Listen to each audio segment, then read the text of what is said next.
to the.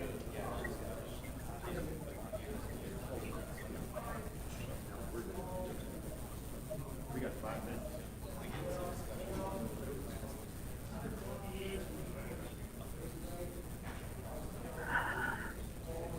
So basically, nothing else is use litigation first. That way we'll jump around from there.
This is Councillor Roebuck. Is the clerk on the line or somebody from city staff?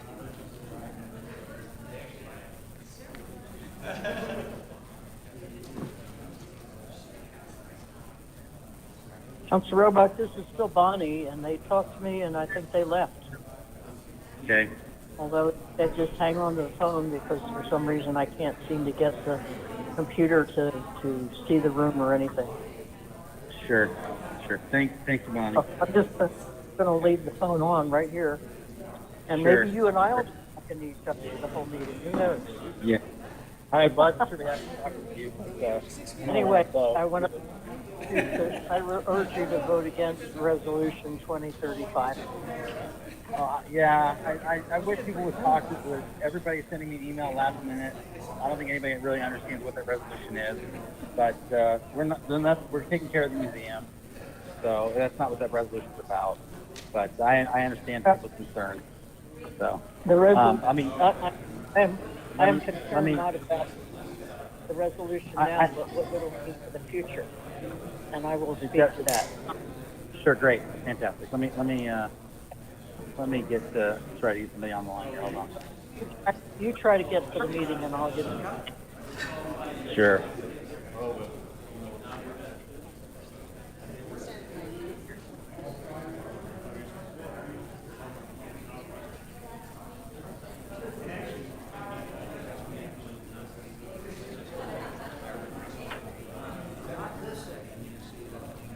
Hello.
Okay, we got 1 minute.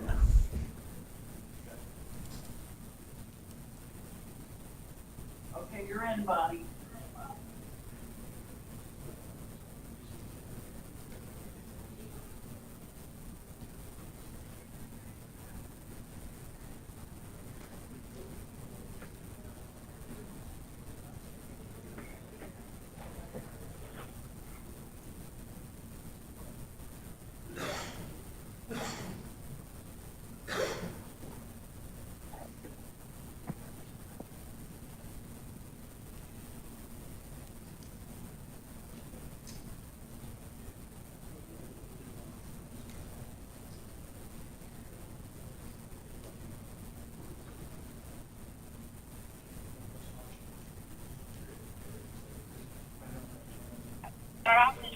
Boy, start off and she started crying.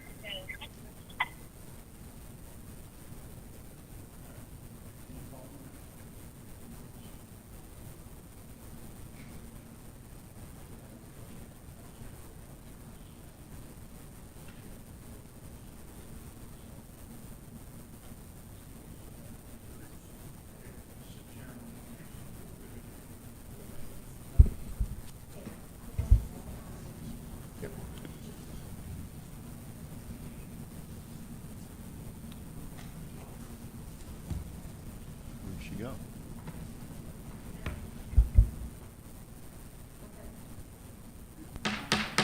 I'm calling the June 11th, 2020 regular meeting of the Roswell City Council to order.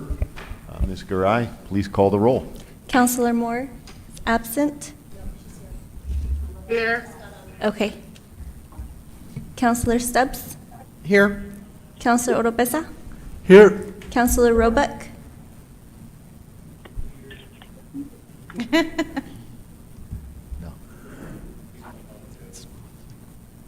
He's on the phone with Joe. Okay. Councillor Kennard. Here. Councillor Foster. Here. Councillor Best. Here. Councillor Sanchez. Councillor Peterson. Here.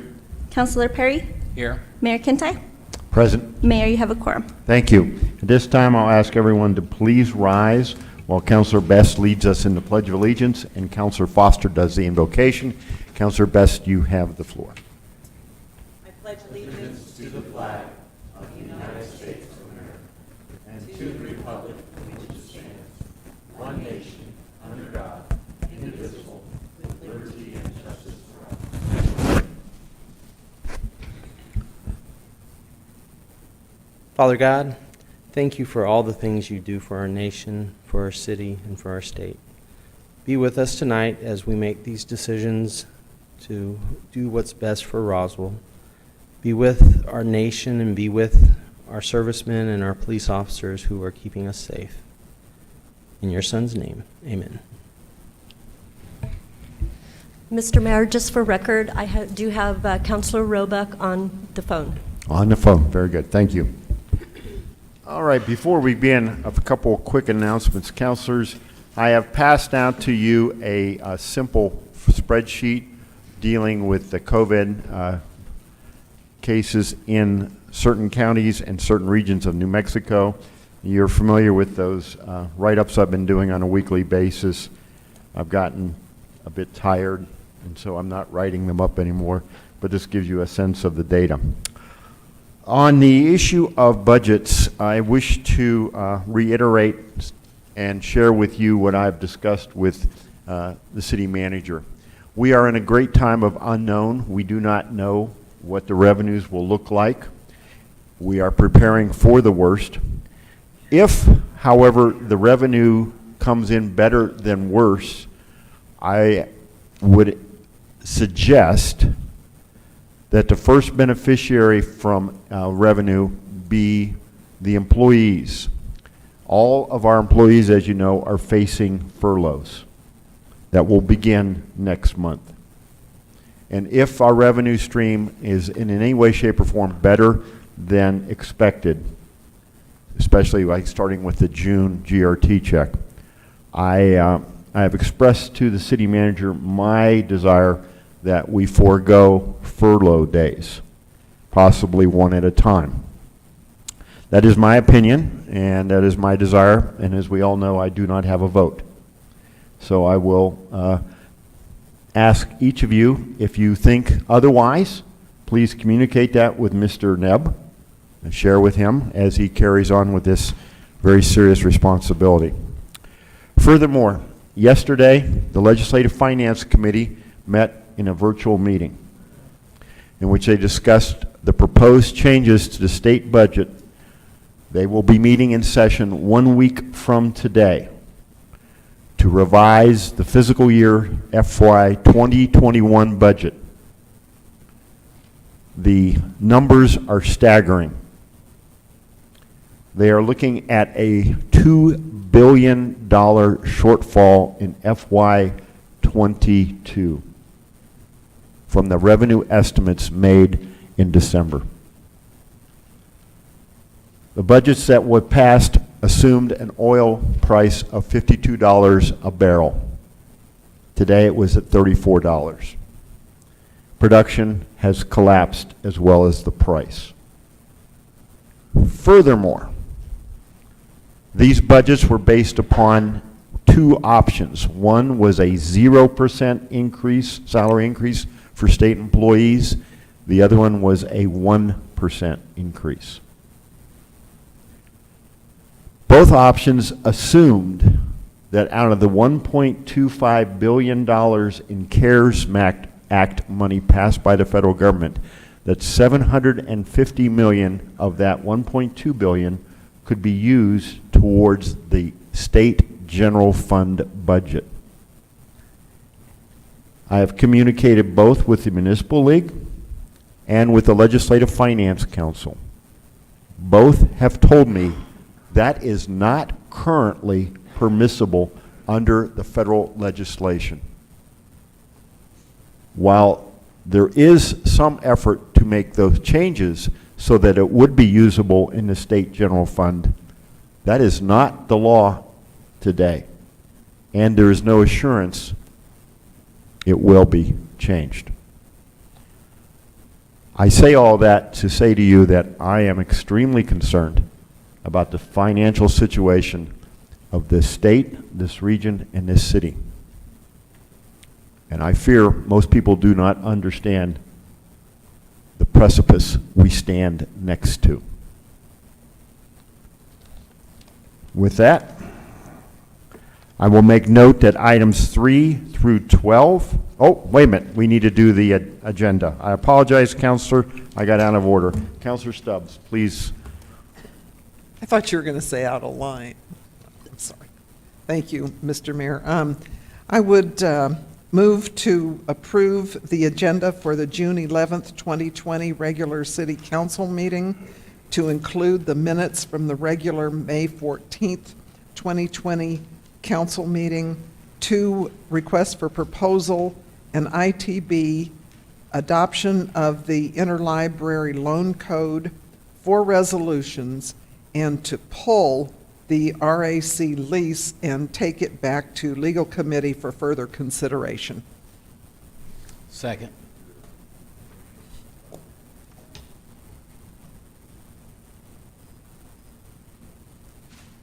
I have a motion by Counselor Stubbs, and Counselor Peterson, if you'll activate it one more time, it didn't seem to take.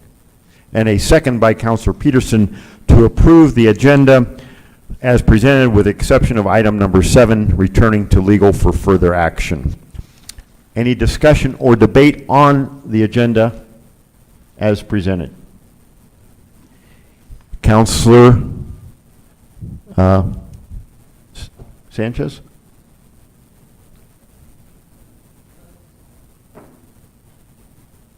This is noted, and as is in in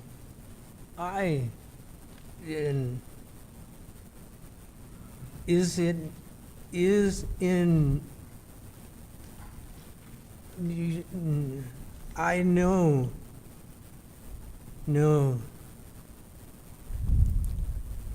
stay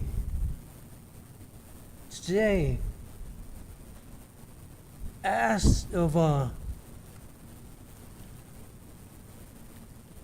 is in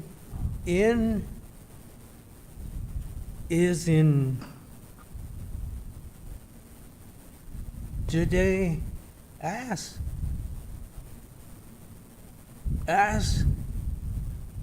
day is in us is in Counselor, I'm sorry, but we're unable to understand what you're trying to communicate. I know. No. Isn't.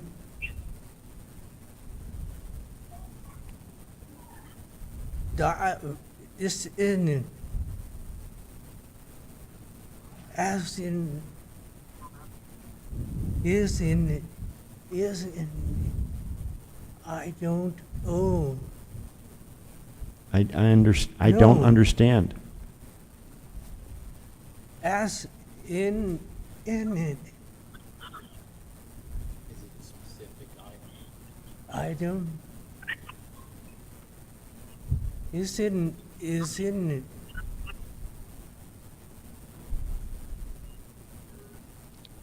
I don't know what you're asking.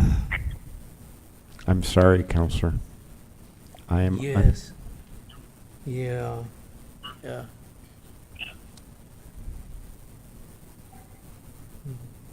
My. I don't know what. I don't know how to respond. I'm sorry, Sorry. sir. I'm sorry. Yes. Yeah.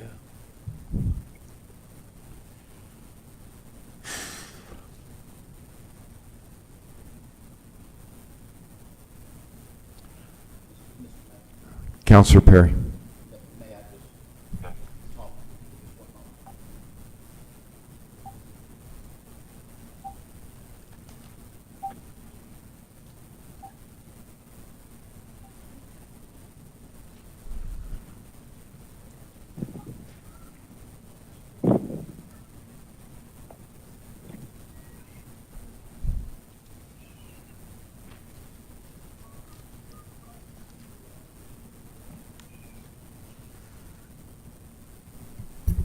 Okay, Mr. Mayor, I think we're capable of moving forward. Okay. Anyone else wishing to speak on the agenda as presented? If not, I'll ask for a voice vote. A yes or aye approves the agenda with the exception of item 7, which goes back to legal committee. A no or nay rejects the agenda. All those in favor signify by saying aye. Aye. Aye. Any opposed, please say no. Ms. Call? Okay.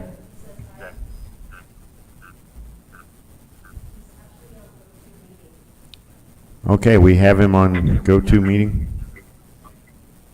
And do we have a vote from Councillor Moore? And, all right. All right, it passes 10-0.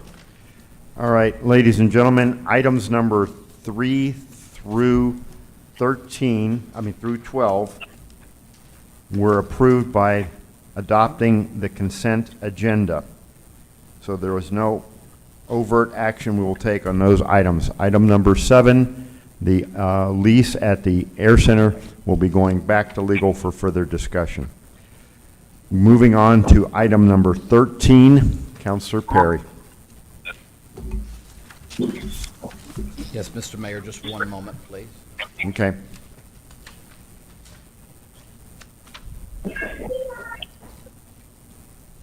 Yes, Mr. Mayor, I make a motion that Microphone. it's on. Oh, it is? Okay. Mr. Mayor, I make a motion that we approve Resolution 1035, adopting the new funds for Museum and Arts Center, Spring River Zoo, and Nancy Lopez at Spring River Golf Fund. Okay, want to go ahead and activate your motion button? I have a motion by Councillor Perry and a second by Councillor Foster to adopt Resolution 20-35. Mr. Nebb. Mr. Mayor, City Council, I'm stepping in for Mr. Martinez just to cover a few other points with this, along with the request for setting up these accounts. As I believe that as everybody's aware of, there's been a lot of concern, a lot of consternation about making this change and the proposed 70-30 cost recovery, and all of this that relates to the museum. More so with the museum than with the zoo and the golf course. So I wanted to run over some of the information that we shared with the Finance Committee as we discussed this, because I think it'll be very important for everybody to understand. So tonight we are asking to remove the museum, the golf course, and the zoo from the general fund and set them up as special revenue accounts. And the reason for that is that any of the services that remain in the general fund, they share in the revenue that is generated. And so if, as we talk about the need to set entrance fees, the need to set different costs, if they remain in the general fund, that dollar, every dollar that they make gets divvied up amongst all of the departments that are in the general fund. And as I shared with Finance Committee, that what happens is that because right now the museum does not charge a fee, the zoo does not charge a fee, the golf course is a little bit different because of the way they charge for their rounds of golf. But when they charge $1 for a user fee, 1.5 cents stays with that department, stays with that service. So if the museum generates $1 of user fee, they only get back for that user fee 1 penny if they charge $1. I want to make sure that everybody understands that, because what we are trying to do with this change from the general fund to the special revenue funds is to set them up so that they can be masters of their own domain as far as what these services are. They'll be better protected within this system. And I'll talk about the 70-30 here in a second. But that's the nature of why we want to set them up individually within their own structure, is so that they can hold on themselves. There is nothing, and I've shared this with at least one individual this week, there is nothing that says that the City Council cannot transfer money into a special revenue fund. So it can continue to be assisted within the subsidies and everything else. And I want to make sure you understand that what we're asking tonight has no bearing on anything other than we want to establish them as their own separate fund, so that they can be involved with their own stuff. The 70-30, and I think that's where it gets a little confusing within the proposed budget. The cost recovery is established, and the 70-30 in this case is not a City Council decision at this point in time. It is the city manager telling their staff, this is how we want to put the information together as we present it to the City Council. If you believe that the fee structure that we set, if you believe that anything that we set is incorrect, that's where the City Council sets those fees. And so you actually set, it doesn't really matter what the cost recovery is from my viewpoint, other than I'm directing staff to prepare information in a certain way.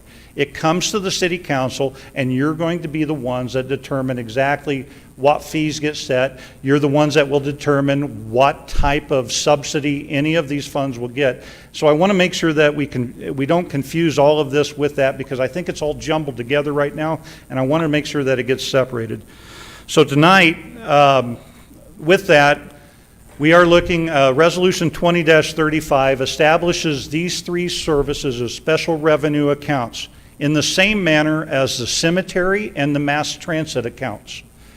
The cemetery and the mass transit are set up as special revenue accounts because of the types of money that they get. And so that money stays with those entities as they go through that. So we're just mirroring out exactly what we're doing for the cemetery, for mass transit. We're asking to do the same thing with all of these venues for the museum, the zoo, and the golf course, to set them up in that manner. And so let's see, I think I covered all of that. That's about it. The new funds, this was a request that came out of the Finance Committee, was to let everybody know what the fund numbers are for these accounts. And so fund number 2611 will be for the Museum and Art Center. Fund 2612 will be for the zoo, and 2613 for the golf course.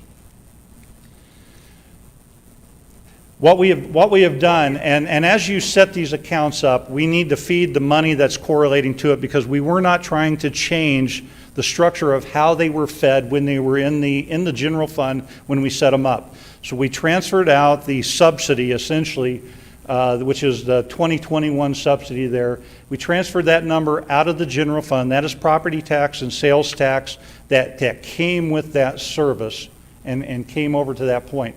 So we essentially set up the entire account from beginning cash balance to the ending cash balance, like every one of our funds, and that is exactly how we set this thing up. We do recommend allowing these funds to be set up as special revenue accounts, because we believe that it is more beneficial for those accounts. And I'm just afraid that it gets all jumbled up into the conversation when we're talking about cost recovery. Even in that same report, I said a cost recovery of 50-50 for every city service. 50-50, that's where we wanted to start. And if the vision of the city council is to support youth, we will reduce that subsidy there, in the same manner that if it is an individual or tourism type dollars, we want to have that money assist us with those services. So be aware that this is bigger than just that one conversation, but the whole intent is to set these up. This Resolution 2035 is to allow these funds to be better protected in these economic downturns and this ebb and flow. And I stand for any questions. All right, thank you, Mr. Nebb. Councilors, we have a number of individuals who would like to speak on this. Why don't we do this? If they're present here, and I assume the first 7 are, then go ahead and have them queued up outside there. If they're not present, we will, then after we go through the ones present, we'll go to the ones that are online. And so I will ask, we have a Sarah MacArthur, a Wanda Dent, and a Tisha Ramage. If we get those first 3 people queued up here, we can move along. All right, you want to go? Are you comfortable getting that Wanda Dent and then Tasha Ramage? All right. When we start, please state your name, your address. You have 3 minutes. Okay. My name is Sarah MacArthur, 609 Mimosa Drive. Good evening, Mayor and City Councilors. Never let a good crisis go to waste. A quote attributed to Winston Churchill. And isn't that what's happening here? The coronavirus is not the reason the community is in debt. Let's be honest about where it comes from. 3 years ago, after being defeated by the voters, this council decided it knows best and took out a $20 million bond at 4% interest to be paid over 20 years by gross receipts taxes to build the Aquatic Center. 2 years ago, without asking the voters, this council got a second bond for $7 million to expand the Roswell Convention Center. And I'm told we created a $2.50 lodger's tax per room per night to pay for this. $27 million of debt we didn't ask or vote for, and now our quality of life nonprofit entities need to pay for themselves and show a profit. If they want it, they'll pay for it. Well, we didn't want the Aquatic Center, and it's not being paid for, so your logic is flawed. During the proposed budget meeting, the city manager mentioned reserving 3/12 of its cash, which appeared to be fairly innocuous. 1/12, or $3.6 million a month, is legally all that's required by statute. We are in crisis mode, but you want to stockpile $10.8 million a year while crying poor and forcing quality of life venues to do the impossible. The council is asking RMAC to raise the profit share to a level no other museum in the United States is able to meet, which will absolutely result in closure 2 years from now. Make no mistake about this goal. An hour on Google reviewing how art museums are funded and function makes this readily apparent. On January 9th of 2015, staff writer Mike Bohm for the LA Times wrote this opening paragraph. A new survey of North American art museums' attendance and financial information confirms once more that if they had to operate like for-profit businesses and rely on a paying public, they almost certainly would be sunk. The Fisk Museum, Brandeis University, Detroit Institute of Arts, Delaware Museum, and the Berkshires have all experienced the pain, humiliation, loss of accreditation, and ethical violations with severe national exposure for their attempts to retire debt by closing and selling assets at their art museums. This is a grave mistake if you think that this ends well. You can and should table this resolution for tonight. You created this debt load, not the health crisis. You are not entitled to treat our nonprofit quality of life entities as for-profit businesses. We expect better from our elected officials. And if you don't understand the symbiotic relationship required for these entities to be maintained in this community, maybe you should get another job. Thank you. Thanks. Next is Wanda Dent, and I'm having a hard time reading the name of the... Any idea who this is? Oh, is it Phelps Anderson? Okay. So Wanda Dent, Tisha Ramage, Phelps Anderson. Come on up.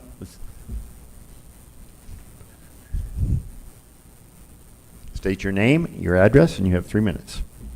Okay. Mr. Mayor, council members, and concerned citizens, my name is Wanda Dent. I live at 2803 Woodbine Way since 1980 and am a member of the Roswell Museum and Art Center as well as Anderson Museum of Contemporary Art. I cannot speak with facts and figures, but from the standpoint of the common person of this town. I would not be the person I am today had it not been for the Roswell Museum and Art Center. Being born and raised in this town, I had never been in the museum. But as an adult, I had an opportunity to take a clay class, and oh my, did a whole new world open up to me. Not only was it affordable, but offered me such an eye-opening to what art really was all about. The opportunity to explore, create, learn from other cultures, travel with fellow artists, visit other museums, otherwise acquaint myself to a world I had never experienced in my youth, all because of my association with this museum. As a result of these experiences, I will forever be indebted to the Roswell Museum and Art Center because my life changed such that I have through time become somewhat of a successful clay artist.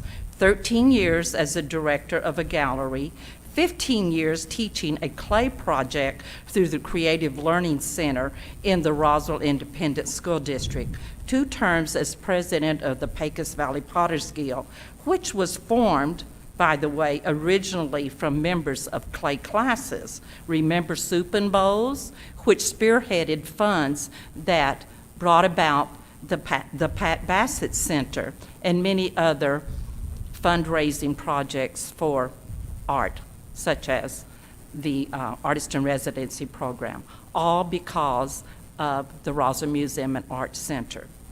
So please consider making feasible plans to help us help ourselves to retain this very precious jewel of southeastern corner of this beautiful state. I thank you so very much. Thank you. Next up, Ms. Ramage, and then adding to the queue is Nola Fulkerson. So we have Ramage, Anderson, Fulkerson. Go ahead and state your name and your address, and you have 3 minutes. Hello, Mr. Mayor and council members. My name is Tasha Ramage. I live at 503 Tierra Barinda. I've been in Roswell for a little over 20 years. I've been involved in the arts my whole life, but when I moved here as a young adult, began utilizing the museum and knew what a wonderful program they have there, all the opportunities that they offer. My husband and I moved around. We went to LA, Denver, Austin, Texas, and there's nothing like our museum anywhere else. It is absolutely unique, and that's one of the reasons that we came back to Roswell and we've had our family here. There's so many programs. The ceramic program is amazing. The planetarium, there's so many things available for children, low-income children. It's just enriched the lives of our community, and it's historic. If we lost the museum, as a taxpayer, I would have to consider the benefits of living in Roswell. We have high crime. I mean, there's a lot of reasons not to live here. And I would consider moving if we lost these wonderful things that we have. I just think it's a little too soon. I know we've been hammered economically with the COVID-19 and the oil and gas being hammered, but I think it's too soon to make any drastic moves that are going to put our museum and our wonderful programs in jeopardy. Because the Permian Basin is here and it's not going anywhere, and I know it will come back, and hopefully COVID will be gone soon, but I just wanted to express how deeply I feel about the museum and our wonderful programs that we have here in Roswell, and I do dearly love Roswell. So I thank you for your time.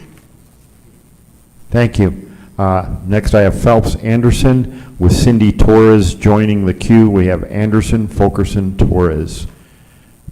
Mr. Anderson. My name is Phelps Anderson, and I live at 325 East Mescalero. Thank you, Mr. Mayor, Council, for a brief moment this evening. I listened to a very useful explanation from the city manager on Resolution 13, and it certainly left me believing that I'm not here to speak for or against it. I'm really here to express my hope, a shared hope, in building a better city, and everybody in this room is in on that sharing. And to that point, I look at the work we do. Incidentally, a city that will soon be 50,000, and I salute you and your leadership for helping us across that important threshold, but that's not why I'm here. I'm here on behalf of recreational and cultural resources in our community, and that's certainly the subject in Resolution 13. I look at that and think the explanation is very clear, and it's not particularly troublesome, but so often in governments we start over here and we might end up somewhere else. And that's really a moment where I simply take in caution, and it goes like this. Each one of these three institutions are going to be challenged. Certainly the zoo the most. I look up there and see they're at about 2%. The museum's at about 20% relative to self-generated to their total budget. And I hear a number like 70-30, and I think, okay, that is got to be arbitrary, I believe. And secondly, don't set the stage for, don't set the bar too high. Don't set the stage for failure, because the volunteers who work hard in these resources don't need to have failure directly in front of them. They need to have growth, opportunity, better programs, more programs, all of which are the successful key to self-generated income. So I know tonight's not the night to say anything more, except I stand in support of those three institutions, and thank you very much. Thank you, sir. Next up is Ms. Fulkerson, and joining the queue is Mr. Bob Entrup. So I have Fulkerson, Torres, and Entrup. Go ahead, state your name and address. You have 3 minutes. Hi, Mayor and council members. Thank you for allowing me this time to speak. My name is Nola Fulkerson. I live at 1907 Carolina Way, and I'm here in support of the Roswell Museum and the zoo and the golf course, our quality of life venues. And I have nothing further to add to the comments that have been so well stated before me. Thank you very much. Thank you, ma'am. Next up, I have Ms. Torres, and followed by Mr. Entrup. After that, we will be going to the online And I have the first one online is a Susan D-O-P-P. I will not attempt to pronounce it. So that would be the first one to speak after Mr. Entrup. Ma'am, go ahead, state your name and your address, and you have 3 minutes. My name is Cindy Torres. I'm the Executive Director of the Roswell Museum and Art Center Foundation. My address is 5388 West Pine Lodge Road. I'm not here just representing the foundation today. I'm here as a fellow citizen of Roswell, New Mexico. The COVID-19 global pandemic has affected all of us. The downturn in the oil and gas industry has further impacted southeastern New Mexico. This is a rough year to be a city councilor. As you are faced with making budget cuts across the board for every department of the city. I know everyone is hopeful that these are temporary cuts, and soon our economy will improve, allowing you to allocate new funding to all of the city departments. However, with Resolution 2035, you've singled out 3 departments for perhaps permanent budget cuts: the museum, the zoo, and the golf course. The shutdown due to COVID-19 of all non-essential businesses has taught us the value of non-essential activities in our lives. The pandemic robbed us of graduation ceremonies, birthday parties, weddings, family reunions, church, movie theaters, sporting events, zoos, and museums, all of which may not be considered necessities in life, but they're essential to our physical and mental well-being. Can these 3 departments generate income? Absolutely. But how much income can they generate? You're only allowing them 24 months to implement their fee schedule if they open in the near future. To bring their income up to 70% of their budget cuts by the year 2022 is a difficult challenge. I have been told that this resolution is good for the departments. It will allow the income they generate to go only to them. But I ask, where's the commitment from the city? Denver, Colorado has an excellent museum and a thriving arts district. In a city the size of Denver, under the assumptions you have made, they should be more than capable of supporting themselves. However, the city of Denver has pledged a percentage of gross receipts tax to the museum and the art district. The cost recovery proposed is unreasonable, and the council should follow the lead of cities such as Denver and commit resources necessary to ensure our citizens the quality of life they deserve. Thank you, councilors, for your time. Thank you. Next up, I have Mr. Entrup. Then going to the online, I have Susan Dopp and Josh Hagler, Hagler. Go ahead, sir. State your name and address, and you have 3 minutes. I'm Bob Entrup. I live at 3956 Cottonwood Lane. Councilors, you've got a tough job here of what you're doing. The people that support and love the museum, like myself, are rightfully concerned.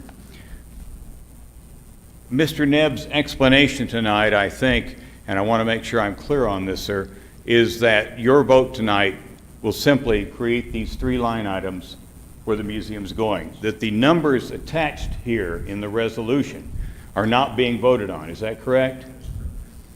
All right. I think that's a very important point, because those are the scary things for those of us that are involved with the museum. And that puts my mind at ease. We have not just a local treasure here, but a national treasure, and I know you share that sentiment. And I would just say, please, protect our museum, and thank you very much. Thank you. All right, now we're going into the internet world.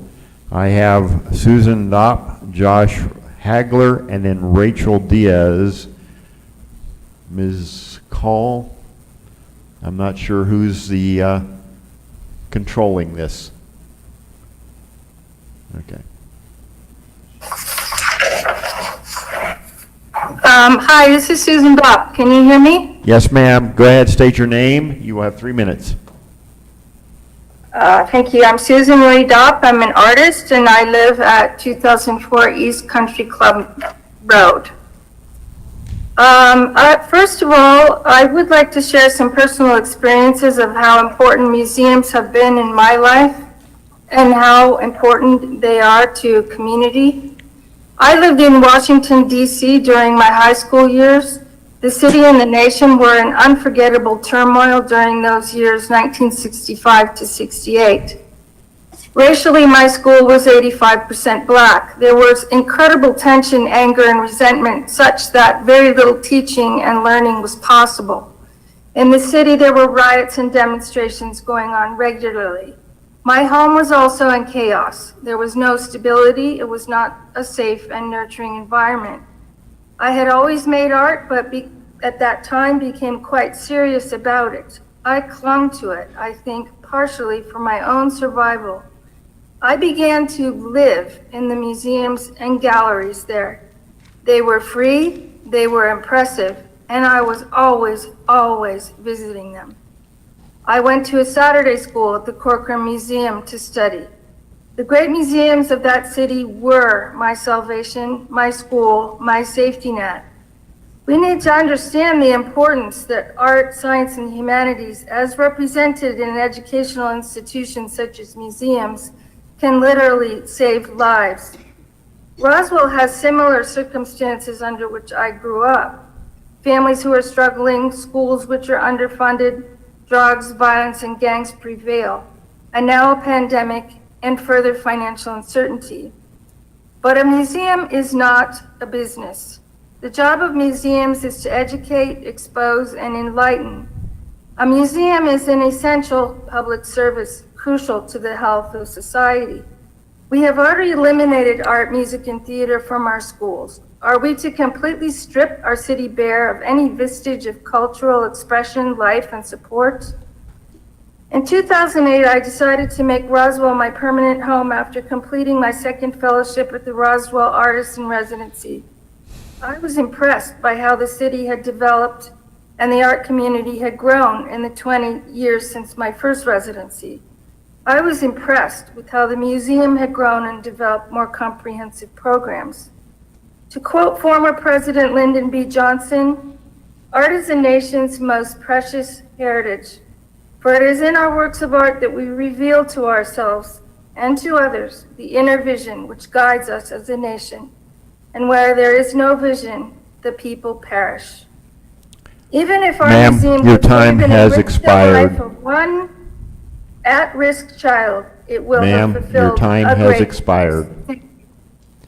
Next, we have Josh Hagler, Rachel Diaz, and then following that, Tani Harbert, H-A-R-B-E, maybe an N, B-E-N-T. Josh Hagler. Hello, my name is Josh Hagler. I'm at 1404 West Brendo Road. Can you hear me? Yes, we can. Yeah. I just wanted to speak briefly as an artist living here who went through the Roswell Artist in Residence program 2 years ago.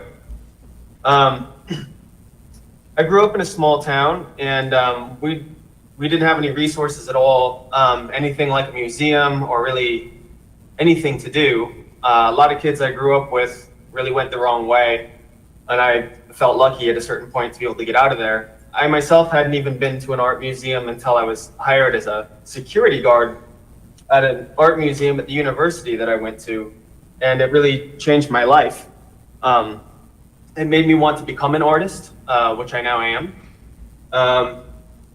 It really got me involved in a life in the arts. Since then, I've been to art museums all over the world, and I can second what somebody else said earlier about how unique the RMAC is. Its history is unique in the world. I think it gives a lot to us in terms of a sense of a cultural identity based on the region in which we live. I think it's especially good for kids, and that's something I'm thinking about right now as my wife and I have our first child due in a month.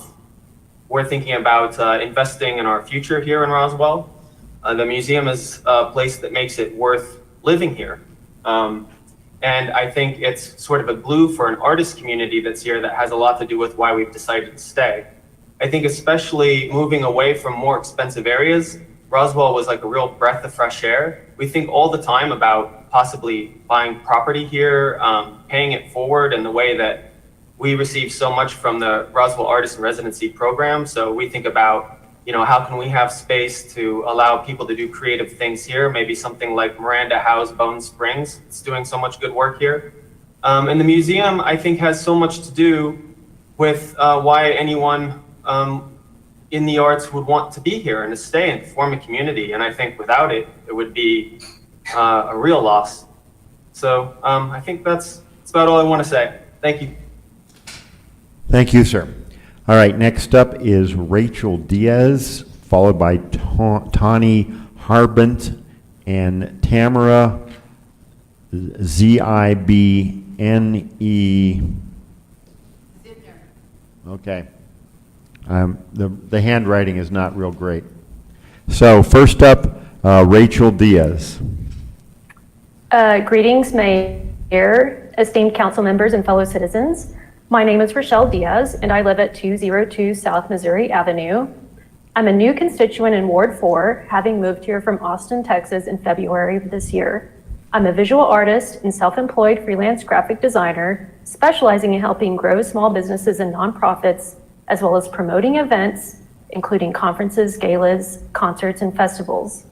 My family and I chose to move to Roswell for the quality of life, a renowned destination attracting tourists from all over the globe, the unique alien culture, world-class art at the Roswell Museum and Art Center, and the Anderson Museum of Contemporary Art, charming downtown, good weather, modern shopping, and friendly people, to name but a few things that make this an amazing American small city. I see Roswell as a place brimming with possibilities, and I'm here willing to do my part to encourage growth and development. One of the first things I did after relocating was to join the RMAC as a member. Honestly, had the pandemic not happened, I absolutely would have signed up as a volunteer, in addition to finding ways to lend my background in marketing and arts administration to the museum. As a founding member and longtime active participant of high-profile visual arts organizations in Austin and in Tucson, Arizona over the past 20 years, I have witnessed firsthand how taxpayer investment in the arts play a critical role in making these cities highly attractive to both large employers and small businesses. Locally speaking, classes and field trips to the museum fill a major gap in the public school system. With school art classes being cut, children need creative outlets to express their rapidly developing minds. Studies show that students who participate in the arts have better grades and school attendance. For adults, art classes and museum events provide important social connections, particularly for retired people. In regards to this demographic, studies conclude that socializing greatly improves mental health, especially for seniors, which can actually save taxpayers thousands of dollars in public health care. I believe that as a registered voter in this community and paying museum member, stakeholders should be allowed to form a citizen task force to work in partnership with RMAC that will ensure its financial solvency into the future while getting a fair deal from our city budget over the course of a reasonable amount of time. Roswell has the potential to become so much more than just a pit stop or a day trip. Arts and creativity can transform this already wonderful town into a desirable destination to live, work, and visit. Thank you all very much for your time and for your service to our community. Thank you, ma'am. Next, I have Tani Harbint, followed by Tamra, and then Valley West. Tani Harbint. Hi, this is Tony Harbert. I apologize for getting the name mixed up. I am trying to read handwriting. Go ahead. I understand. Hello, Mayor and councilors. My name is Tony Harbert, 7 Howard Cook Road, Roswell. And I'm grateful to be here for a year at the Roswell Artist in Residence program.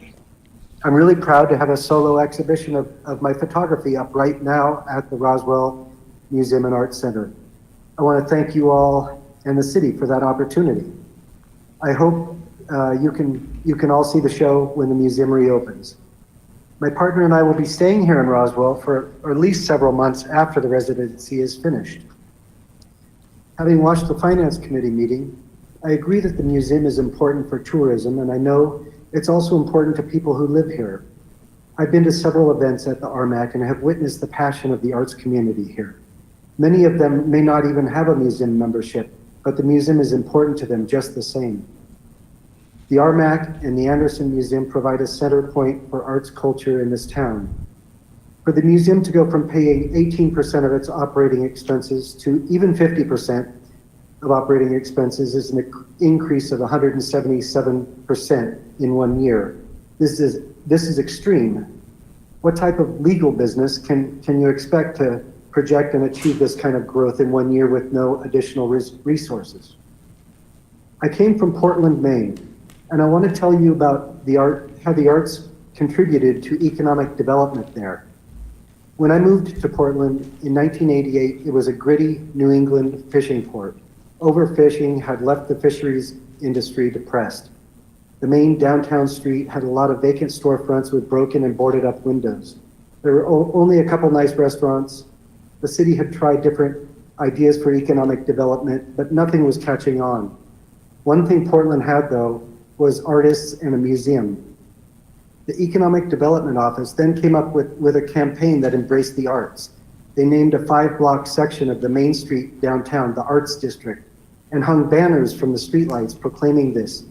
They encouraged stores to use their front windows for exhibiting art and arts-related programming. They hired artists to make murals and other projects for exhibition in the Arts District. You can actually get a lot for your money when commissioning artists.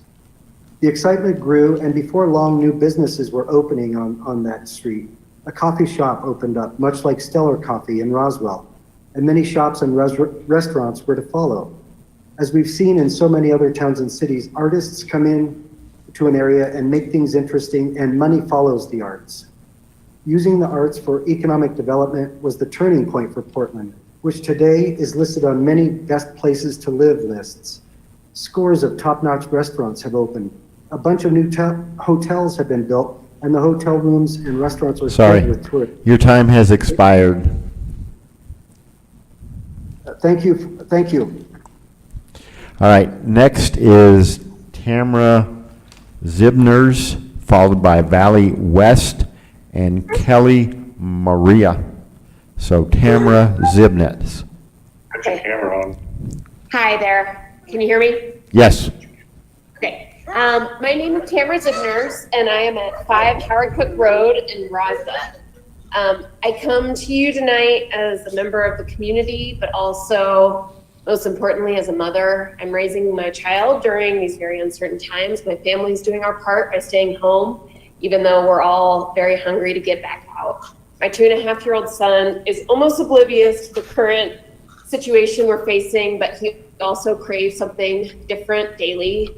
We read him books, but his main outside influences right now mostly come from the internet. I'm absolutely desperate to take him into the museum. He loves running through the maze of it, walking, pointing out things he can identify like the rockets or Biff the Beaver, and on and on. I was so heartbroken to learn that the museum is facing such a radical defunding, and it made me make sure that I was here this evening to learn more.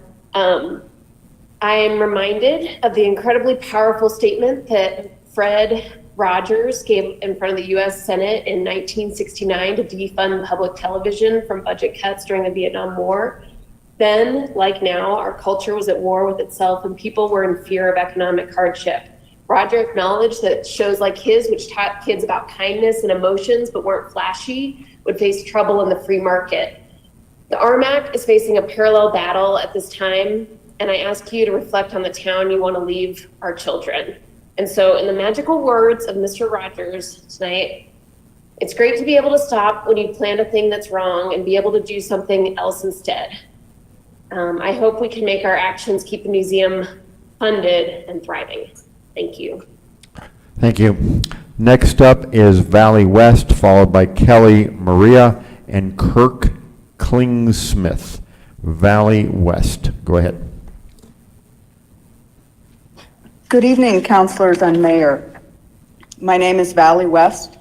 I live at 3659 Spring River Road. I'm here tonight to share my concerns about Resolution 2035.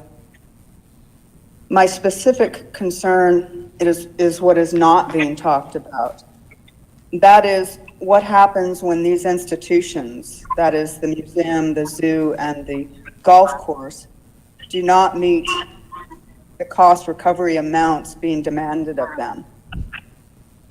Passing this resolution feels very much like the first step towards closing these institutions, as the cost recovery percentages are a recipe for failure. I moved to Roswell 13 years ago from a very small town. My husband needed to be closer to medical facilities. We considered all the southeastern New Mexico cities of a certain size, but decided on Roswell, ultimately because it has a world-class museum and a thriving arts community. Our feeling was that this community felt invested in its culture and in its history, and that made Roswell stand out in the crowd. A change in perspective seems to be in order. Everyone agrees that this city is looking for economic development. It's looking for families to relocate here. It's looking for doctors to come, and especially for doctors to stay. It's looking to attract retirees. I think it's a shame that our current administration thinks of this museum as a stepchild to be tucked away in some forgotten little corner, when in reality it should be held up as one of the cornerstones of our community. It should be touted as one of the primary reasons to choose Roswell. It has a long and proud history and could go toe-to-toe with any museum in the state. It should never be thought of as a drag or a drain on this city and its citizens, who long ago committed to supporting it. The city should continue to protect and polish this jewel. I'm asking you to please vote no to this resolution and give the museum, the zoo, and the golf course a respected seat at the city budget table. Thank you. Thank you. Next up is Kelly Maria, followed by Kirk Klingsmith, and Can you then hear me? Miranda This is Howell. Councillor Roebuck. Kelly Maria. This is Councillor Roebuck. Can you hear me? Yes, sir. Go ahead. Oh, no, I'm just verifying that my audio is working. Oh, okay. Yes. Thank you, Counselor. Sorry, I apologize, counselors and I audience. apologize. I just wanted to get in between people, so I verified my audio. I apologize. That's okay. Kelly Maria, then Kirk Klingsmith, and then Miranda Howell. Kelly Maria. Hi, Mayor Kintai and everybody else that's on the meeting tonight. It's really heartening to see all of these people turn out in support of such a really wonderful institution in Roswell. I'm Can you on the state your meeting address, tonight. please, for the record? For the Oh, record. my address, Yeah. 1507 West Burindo Road. Thank you. So I'm just here tonight as a mother as well as Tammy Zibner's. I want to express the Roswell Museum and Art Center has always been a huge part of my life. I grew up here in Roswell. I always, we took field trips as kids to the planetarium. We were involved in art classes at the museum. We got to go to the Robert Goddard portion of the museum and tour the rocket exhibit, as well as the contemporary art side and the Heard Museum side. I mean, it's an incredible museum, even on par with museums in big cities nationwide.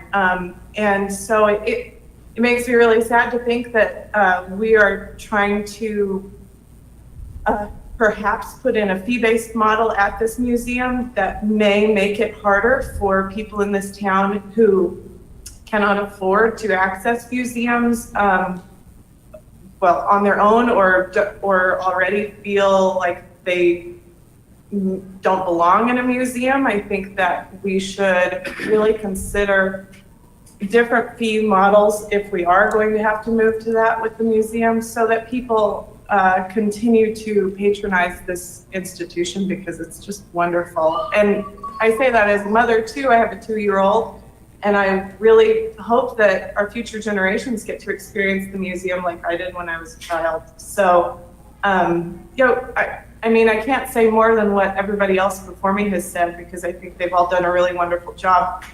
And I would just say really consider all of our options to make sure that the museum stays free, and that the zoo also does, because the zoo is a hugely important part of our quality of life institutions here in Roswell as well. So thank you so much.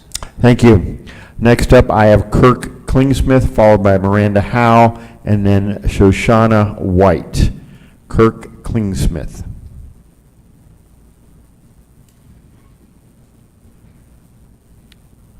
We're not hearing Mr. Klingsmith. There we go. Try that. We're still not getting any audio.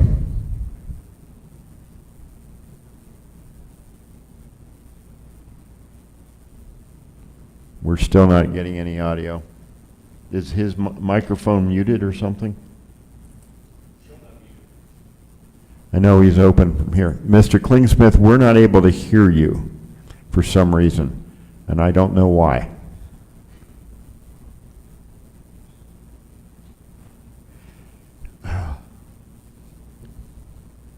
Okay. Councilors, I have a video of Mr. Klingsmith. I can see him speaking, but we cannot hear him for some reason. His microphone is activated, as I know Mr. Bechtel's trying to get him here, but in the interest of time, let's go ahead and, if we can resolve this, we'll come back to him, but we'll go to Ms. Miranda Howe, Shoshone White, and then Michael Waugh. Miranda Howe. My name is Miranda Howe at 212 East Walnut. Am I on audio? Yes, you're good.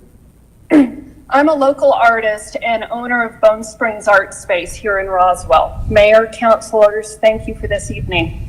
First of all, I recognize the critical need to assess the budget in a different light given the current circumstances of our country. And I also believe that regardless of Councillor Best's earlier comments about closing the museum, that the majority of you truly do value the Roswell Museum, the legacy that it upholds, and the cultural center it has been for our community for over 8 decades.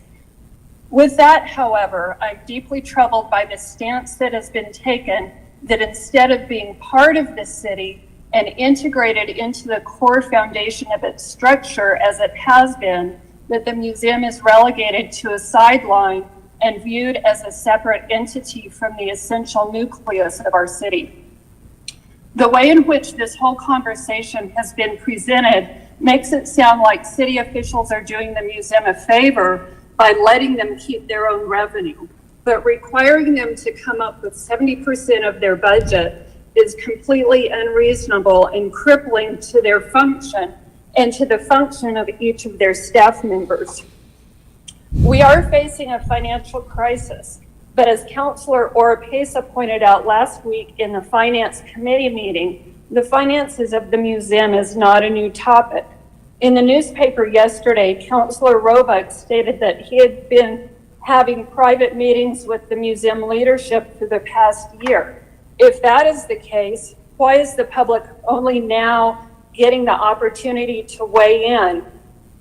Why haven't there been any inclusive brainstorming workshops to help develop ways to increase the museum's revenue with realistic goals? The dialogue surrounding this issue has been opaque and not given the time of public consideration, making it seem underhanded and giving the impression that the city administration is simply trying to get their hands on monies allocated to the workings of the museum so they can use it for other agendas, and covering it over with the recent downturn in the economy. They say they want to see the museum soar and flourish, that they're giving them their wings with this resolution. But by pulling the funding out from under them in such an abrupt manner sets them up for a great fall. I'm asking you to please exhibit that you truly do value the necessity of the museum for our citizens by not allowing this resolution to be to separate the museum from the general funds. Thank you. Thank you, ma'am. Next, I have Shoshana White, and then Michael, W-A-U-G-H. Shoshana White. Hi, can you hear me? Yes. Can you hear me? Yes. Oh, great.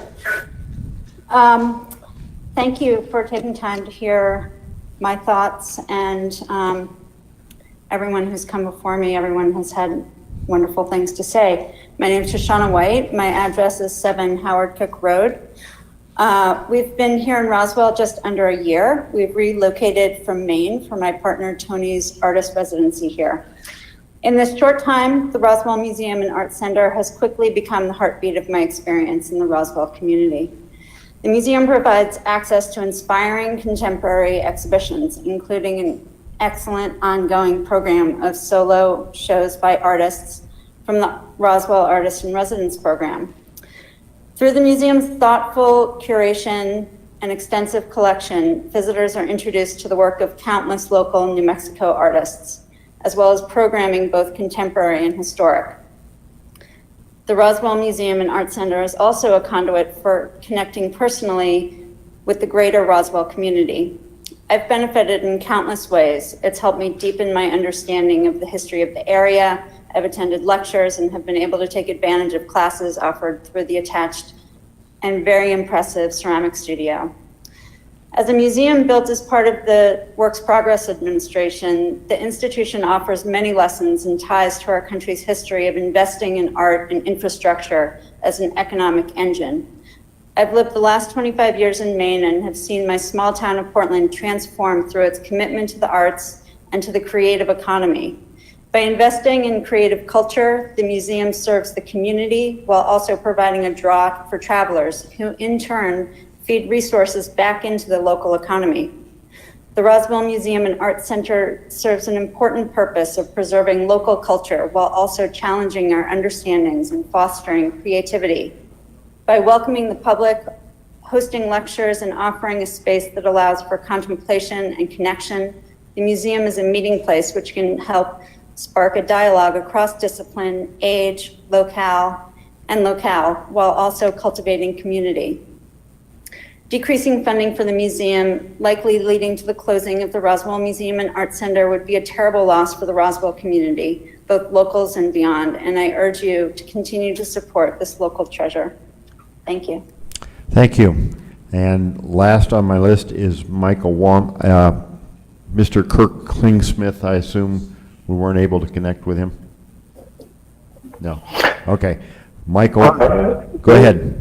This is Michael Waugh. Can you hear me? Yes, sir. Hi, my name is Michael Waugh. I live at 2 Howard Cook Road at the Roswell Artist Residency. I have been here since October, and I want to echo what so many other people have said about the importance of museums in their lives. But I also want to add an anecdote to that since I've been here, I'd say over 10 of my friends have asked with extreme curiosity, like, what's Roswell like? I know artists all over the country, and artists are always looking for places to move. I'm in my 50s, and many of my peers are looking to move, to retire, places where they can make art, and I have been recommending Roswell. But since this change to the budget has come up, I don't think I can recommend it anymore if this goes through. The level of support of the community for a museum is crucial to be able to attract artists and to recommend that they move here. This is similar to what other people have said, and it's really true. This is a great attractor for people to move here. Not just artists, but other professionals trying to attract doctors, other kinds of support, community workers. This is it. And I want to thank you for hearing my comments. All right, thank you. Ladies and gentlemen, that exhausts my list for those wishing to speak that did sign up to speak on this. Councilors, we now will turn to you. I have Councilor Roebuck. That is the only one. Excuse me. Excuse me, Yeah, excuse me, sir. Several people have requested to speak that have not been, Okay. have not been invited to speak yet. At least probably 10 people. Let's get this, all right, we're done with that? All right. Councilor Roebuck, are you there? The people. The problem is that I'm on that same line with those people who are speaking. So if you can't unmute that line, I'm not be able. If you mute that line, I'm not be able to speak. Okay. Can I go ahead, Mayor? Go ahead, Councilor. Am I on? Yep. Thank you, Mayor. First of all, thank you to everybody who's come out tonight or online tonight to express their opinions. There's a lot of stuff and a lot of rumors, and I've talked to a lot of you, and certainly there's a lot of concern about the museum. I have been in part of no conversations whatsoever anywhere where there's anybody who is trying to do anything but make the museum a stronger institution. That's the first thing I want to say. It has been, like everybody said before, I don't need to repeat everything everybody said, but I've said it 1,000 times. I take my kids there, I shop at their store. It's a well-run museum, and it's something that the city has been proud of, and has been proud of for a long time. Budget issues are one thing. I don't really want to get too deep in that because that's not what this vote is about tonight. There will be budget discussions. Currently, in the current budget that the manager has requested for the city for the council to approve, we're 2% of GRT, 2% of all of our GRT taxes has been committed to the museum. That is a significant commitment, especially in times like this. So I don't want anybody to think that if we weren't serious about supporting the museum, we would not commit that level of funds to it.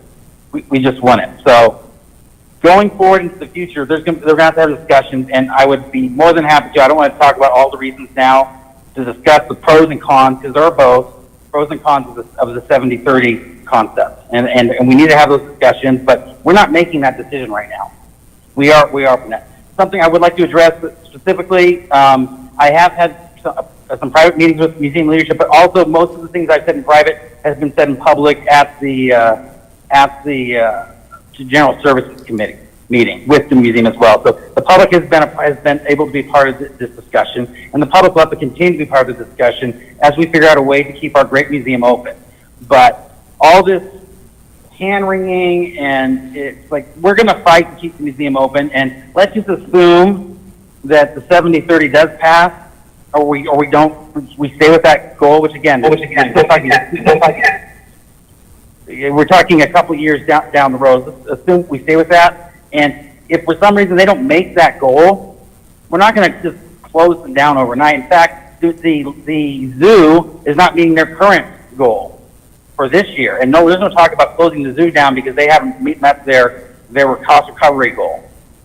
So it's not this. The museum is not on the chopping block. It's not on deathbed, and I just want to express that out there. We need to be careful about the rumors that we read and the things that we read out there. But every council I've talked to, the city administration, as discussions we've been in, have all been about how can we make the museum stronger for the future. Just like everybody else said, I've got kids in this town too. Growing up here, I chose Roswell to be my home. I'm a transplant in, and the museum is a great resource. It's an underutilized resource, and that's something that we've been trying to work on. I'm going to vote for this thing tonight, but believe me, I'm going to be just like everybody else on this phone, I'm a phone call because I'm calling you, but everybody else in this meeting, I'm going to keep fighting for the museum. We're fighting for the museum. There's just a whole other piece of the budget, but we're going to keep fighting for it. It's not going anywhere. Everybody can calm down, and we'll be okay. I yield. Thank you. Thank you, Excuse me, Councillor. Mayor, why, not everyone was allowed to speak who had requested to speak. This is Lindsay Everyone who Mayo signed speaking. up through We the signed system. up at the appropriate time and Well, we've I not did been allowed to get it. speak. There's a It did number not of. get passed to me. We had 18 people speak. I don't know what the technical problems are, but we are moving on at this point. I'd like to speak Councillors. too, because I saw.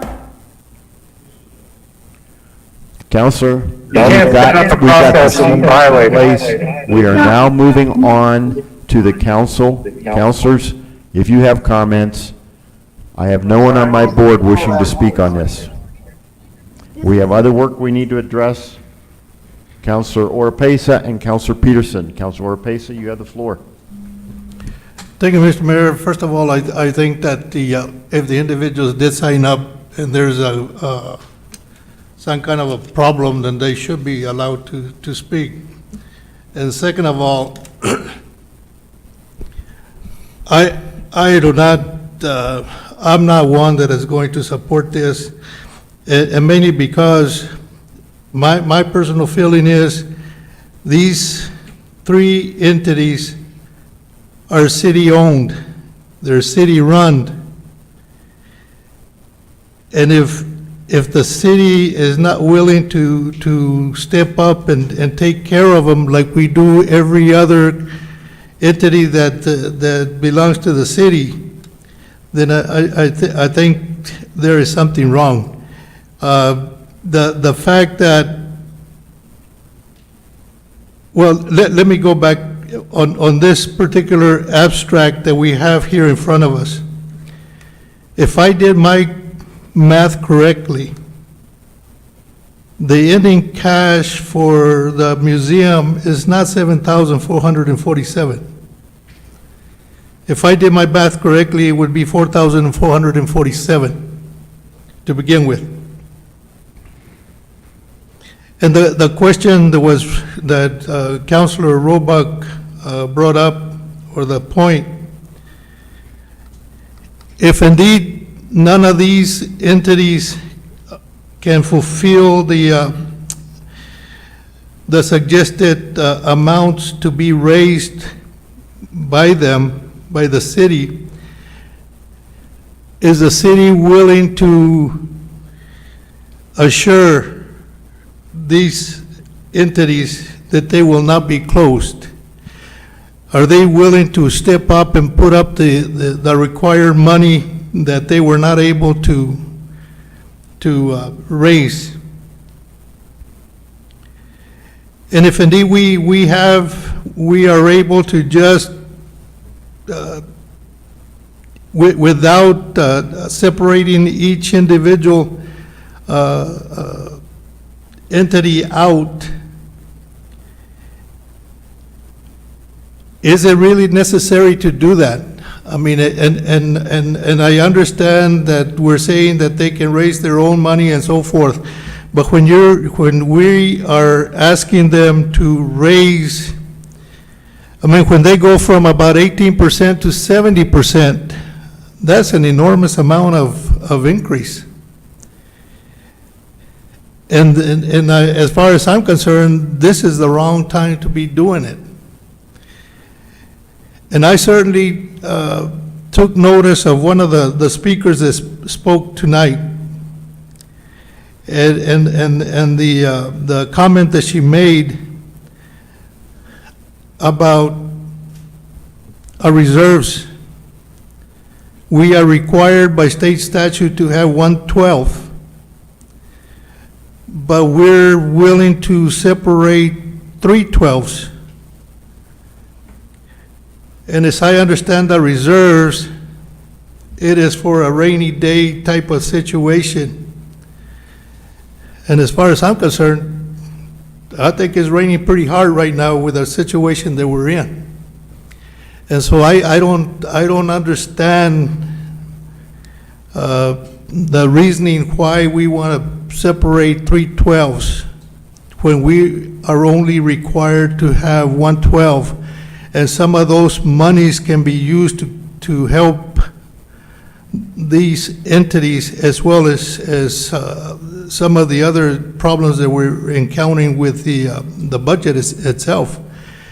And so, you know, tonight, I know we're not going to be voting on the 70-30 situation, but I am not sold that taking these three and separating them separately is the way to go. Thank you, Mr. Mayor. Thank you, councilors. I have Councilor Peterson, Councilor Moore wishes to participate, and I have Councilor Foster. Councilor Peterson, you have the floor. Thank you, Mayor. I want to thank all the speakers that spoke this evening. I believe the mayor should allow these other people to speak. This is a bad idea, separating all these funds. We have a councilor said that the city is a business. We're not a business. We're a tax. We're an entity. We tax people. We're not a business. You know, businesses cannot tax people. All city services are a subsidy. That's what a city does. It subsidizes things.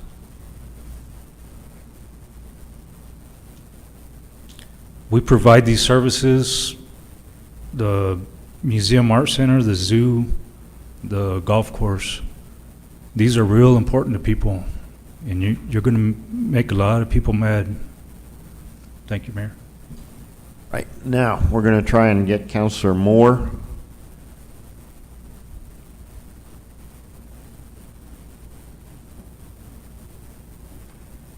Good evening, Mayor and the City Council and everybody present this evening. I can't, like I said, you know me, I kind of come in, weigh both sides, and I listened and I read all the emails and listened to all the people speaking today. And I think the one that got to me the most is the one that says, is that we're taking apart, if it belongs to the city, why doesn't the city support? And I feel like this would be just the beginning if we separate them. And I don't know how you go about supporting them if you take them out of that fund, unless we set up a part of the funding to automatically give so much money back to them. And if that's not going to happen, I don't think I would agree to supporting taking these out of the general fund. These, I don't know if where our mind is. I know we're not talking about the 70-30 because I already had a problem with that. So since we're not talking about that, I'm not going to bring that up. But I do want to understand that someone said that if they, I don't know, I think one of the councilors like we said, if they can afford, if they wanted, they will pay for it. If the city in facing income shortages and money shortages, what makes me think that the citizens of Roswell are not facing those shortages? So how they're going to be able to pay and go to a museum that's always been free? And I understand a lot, some of our councilors say we're here to make money, we're in business, but I just feel like if we've always been talking about, since I've been on the council, about improving their quality of life and improving the quality of life, and the first time that there's some rain falling, we want to decrease the quality of life by not supporting and not funding. So if this separation is going to cause lack of funding for these quality of life things, then I don't think I can support this either. I'm done. Thank you, Councilor. I have Councilor Foster, and that exhausts my list. Councilor Foster, you have the floor. Thank you, Mayor. And I appreciate all the people who came out to speak. And I think most of the time when we actually I've talked to several of these people today, and when you talk to them person to person and you explain that this separation is not cutting these departments away from the city. It's just giving them a foothold to work within our system to start making some of their cost recovery back. I liken it to your children getting their checking account.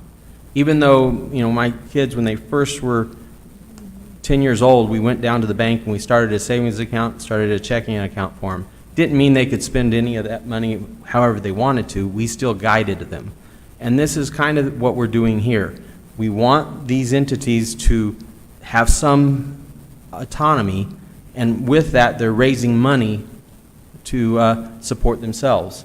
And when you raise money and it goes into our general fund, and we get, out of every dollar, they get $1 or a penny and 1.5 cents or even 2 cents back from it, it's hard for them to see that they're raising that, they're actually raising the money. But to have their own accounts that they can see what they're doing on a daily basis. When I was working for Walmart, I had a daily amount of money that my departments made, and I could see from year to year how we were doing. And it was good to be able to compare it from the last year. Every day I could see what my departments did, and it showed how we were moving forward. This will help them to move forward. Will we ever cut them totally out? I don't see that. We support this. And the subsidy that we're showing here on the screen, the $570,000 is coming from our general fund that we are putting it in their own account. So this is just helping them. And to speak to the 1/12 to 3/12, yes, it's raining. It's a rainy day right now, but we know, or we can, hopefully it doesn't happen, but we may have a flood coming here in the latter part of the year. They've talked about COVID-19 having a surge, and when that happens, we want to be better prepared and have that 3/12 so that we can, because we may not have the federal government putting in the subsidies and doing what they're doing, or giving out the money, and we know that the federal government can't continue to do what it's doing. So hopefully, if we do have the flood coming later in the year, we'll be able to have 2/12 to cover some of this costs. If it doesn't happen, then we'll have some extra money that we can put back into things. And like the mayor said at the beginning, if we start getting more funds, then I do see the first thing we do is not worry about the furlough days, and we start walking those back. But this here is doing nothing to hurt the museum, doing nothing to hurt the zoo, doing nothing to hurt the golf course. This is just setting them up to start working to gain some autonomy. Thank you. Thank you. I have Councillor Query on the list, but before I do, there seems to have been some confusion about the sign-up methodology. It was between 5:30 and 6 o'clock. Staff was responsible for collecting signature or sign-ups. That was what was handed to me at the opening of the meeting. That is what we're working off of. There is no further signing up after 6 o'clock. That's been our rules of procedure for years. And so, let there be no confusion. We have the sign-ups from 5:30 to 6. Everyone who signed up as requested at the time that the sign-up was closed has been called on. Is my correct, Ms. Call? That is correct, Mayor. All right.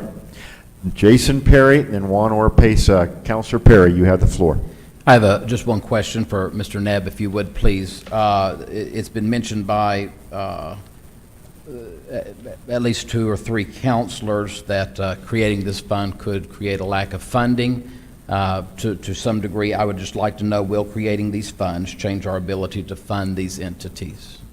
No, and I mentioned that in the pre-conversation, that there is nothing that prevents you from feeding these funds, whether they're a special revenue or in the general fund. And I use the cemetery and the mass transit departments as an example of that, because they're not in the general fund either, but they are fed by gross receipts tax, property tax, and of course the funding that they are able to generate on their own. And we've also had similar situations before with the water fund, even, and with that being a totally different situation, the airport, same kind of things. So I just wanted clarification to make sure that we all as a full council understand that this does not stop our ability to fund any of these entities whatsoever. Thank you. Thank you. All right, thank you. I have Councillor Oropesa and then Councillor Kinnard. Councillor Oropesa, you have the floor. Thank you, Mr. Mayor. I'd just like to address some of the comments. As far as the 3/12 that we're looking at. I would say that if you have a flood, you don't have to worry about whether you have 2 12s or 1 12 or 3 12s. You're probably going to be inundated anyway. And the fact that we're setting up these funds, and we're saying that this is a way of each of these entities to be able to generate their own monies, but if they're not able to raise that kind of money, we're still going to fund them. And what I'm hearing is that right now, if you spend $1, they get 6 cents. And so I'm asking, what difference does it make? What kind of percentage do they get?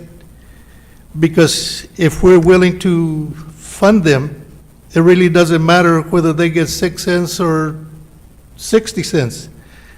As long as they continue being the quality of life service that this community deserves. Thank you, Mr. Mayor. Thank you. I have Councillor Kennard, and then on Councillor Roebuck one more time. Councillor Kennard, you have the floor. I would like to thank everybody that has contacted me and all of those who have spoken tonight. There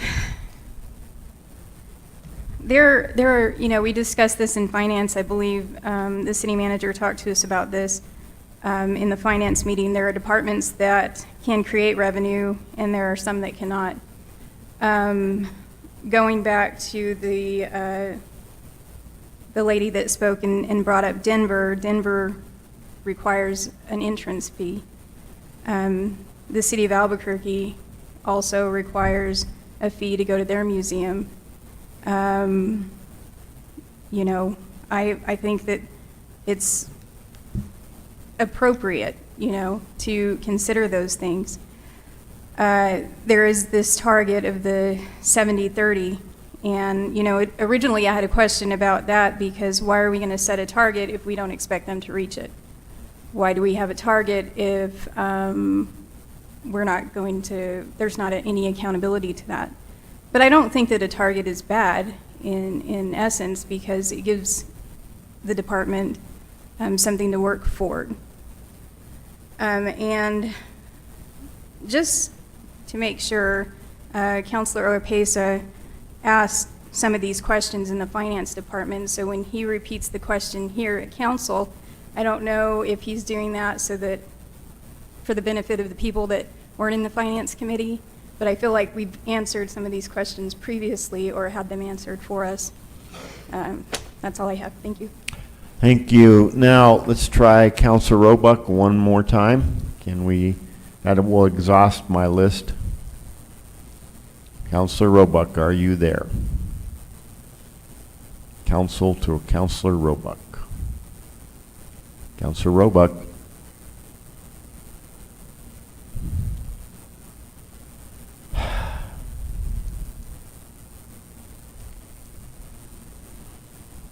So we are having, he's going to have to be able to be heard,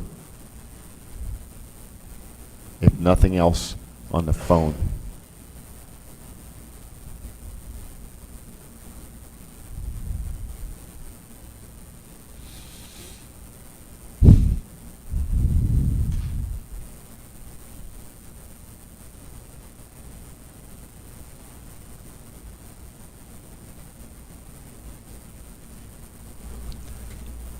Mr. Mayor?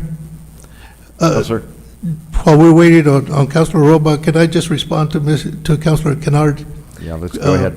Can we? And the reason is what you said. It's not for the purpose of the council or the committee or the finance committee or anybody like that. But a lot of people do not tune in to the finance committee. And those questions that I ask is for the purpose of the people. Okay. Thank you, Councilor. I appreciate the clarification. Where are we at with Councilor Roebuck?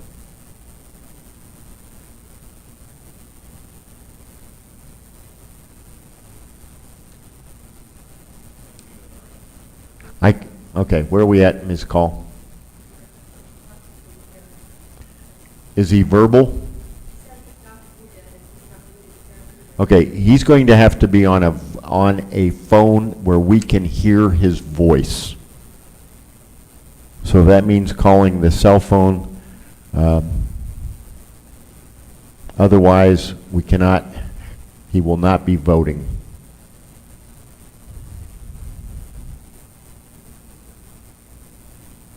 And I do not see him on my master list at all. Put you on speaker. Okay, go for it. Thank you. Sorry about that, Mr. Mayor. I apologize to everybody. I just wanted to make a quick comment, because I think we've run everything, but I think there needs to be a clarification since it was brought up about the amount of the reserves. Two important points. Number one, right now we have estimated that our revenue is going to be down about 25%. But the honest truth is, we don't know how bad this is going to be for this whole year. We don't actually have that money in our hand right now. We don't know what that's going to be, and so by not reserving a little bit more, we're setting ourselves up for a position where, if for some reason our revenue is down more than 25%, if it's down 30%, 35%, we won't have enough reserves. This is not normal time, and what we don't want to do is this year have to do layoffs because we didn't do a good enough job fiscally, and so all the budgets have been tightened as well. There's less fat in the budgets than there has ever been, as far back as I know. And so it's only financially prudent to increase the reserves when you have less certainty about your income. Previously, we have a lot of certainty because you kind of look back and you can see the trends, and we had a good idea what the income's going to be. There's just so much uncertainty right now. We need that extra cushion, so mid-year, we don't have to come in and say, oh gosh, we can't afford to give the museum $500,000. We have to lay off 10 police, whatever it is, because the money just didn't come in. We need that reserve cushion. And it's a fiscally responsible thing to do when your projections are uncertain. And that's the reason why that exists. I yield. Thank you. Councilors, at this time, I do not have anyone on my list. Therefore, I'm going to call for a roll call vote. A yes or aye approves Resolution 20-35. A no or nay rejects Resolution 2035. Let's get Mr.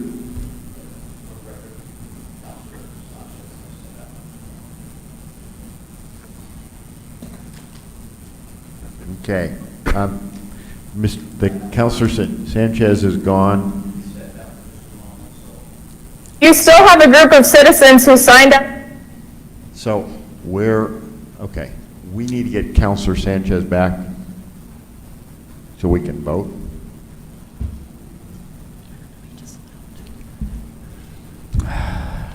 Mr. Mayor, do we still have a quorum, even if he's not here? Sure.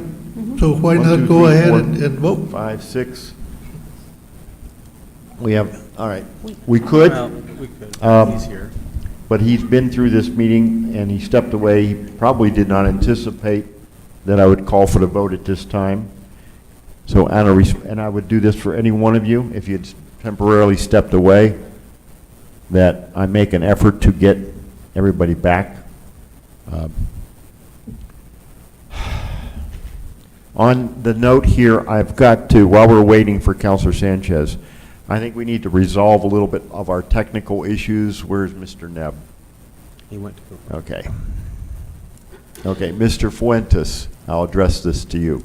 We need to have more clarity for people who are signing up online, so there's no ambiguity for anyone, that we know that they are on the list before the cutoff time.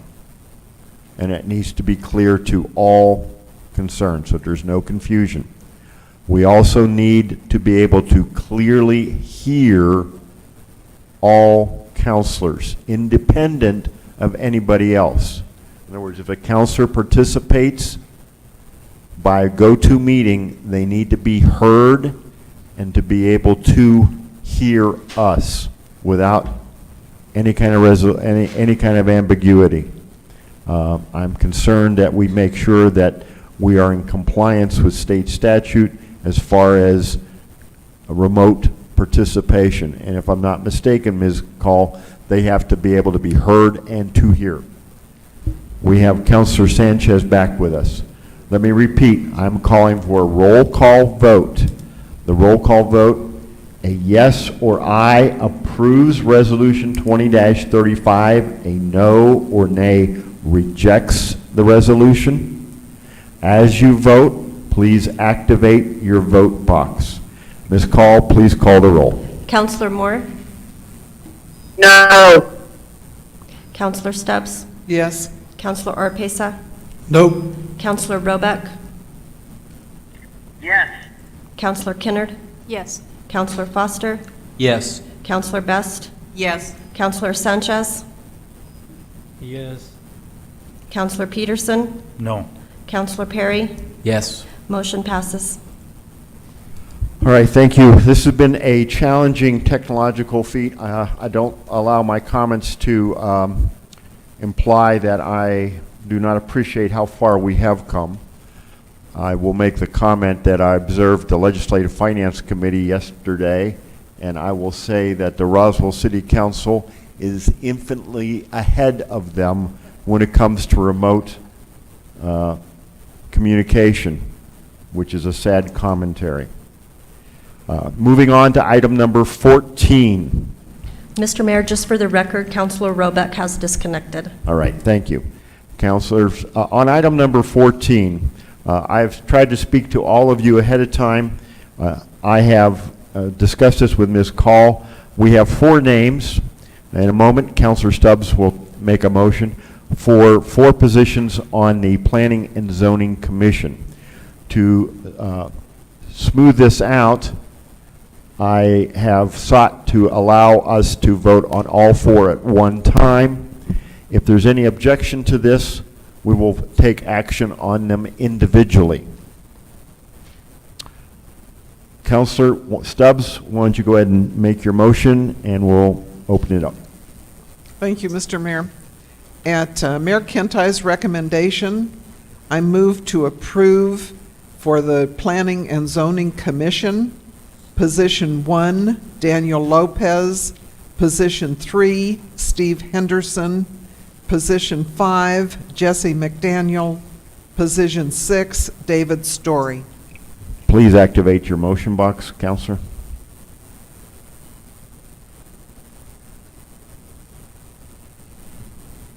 Second. Wait a second, we're waiting here.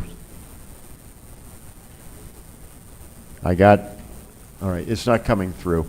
I have a motion by Councillor Stubbs, there we are. And now a second by Councillor Foster. Sorry. We'll go with the record. Ms. Call. Mayor, Council. You good closer to the evening. microphone. No. Okay, so this is our planning and zoning, as you know, that has 7 members. We have 2 4-year terms. So position 1, the mayor's recommending Daniel Lopez. He is a first term replacing Ken Taylor, who opted not to re-up again this year. Then we have position 3, Steve Henderson, which is also a first time, and he will be taking the place of Riley Armstrong, who is termed out now. Then we have position 5, which is Jesse McDaniel. This is his 2nd term. And position 6 is Dave Story, and this is also his 2nd term. All right. Councilors, anyone objecting to acting on all 4 at one time? Seeing no objection from the council, this will be a voice vote. I will ask you to activate your vote box. A yes or aye approves the 4 names presented. A no or nay rejects them. All those in favor of the 4 names for planning and zoning as presented, say aye. Aye. Any opposed, please say nay. Hearing none, seeing none, passes with Councilor Roebuck is absent. So it's 9-0. Next up, item number 15, Councilor Stubbs. Thank you, Mr. Mayor. At Mayor Kentai's recommendation for the Keep Roswell Beautiful Board, 2-year terms, I move to approve for position 1, Matthew Pacheco. Position 2, Megan Cedarberg. Position 3, Mike Clark. I have a motion by Councillor Stubbs and a second by Councillor Foster to approve these three individuals. Ms. Call. Mayor, Council again. Keep Roswell Beautiful was approved by this board last month via Resolution 2027. So now what we're looking at is creating the members on that committee. So these are the mayor's recommendations as Councillor Stubbs read. Once these have been approved, then the board themselves will go on and pick the next two members, and then it'll come back to the council for confirmation. Okay. Any objection to acting upon these three names all at once? Seeing none, hearing none, I will entertain a voice vote. A yes or aye approves these three individuals for these positions. A no or nay rejects them. All those in favor signify by saying aye. Aye. Any opposed, please say nay. Hearing none. Seeing none, passes 9-0.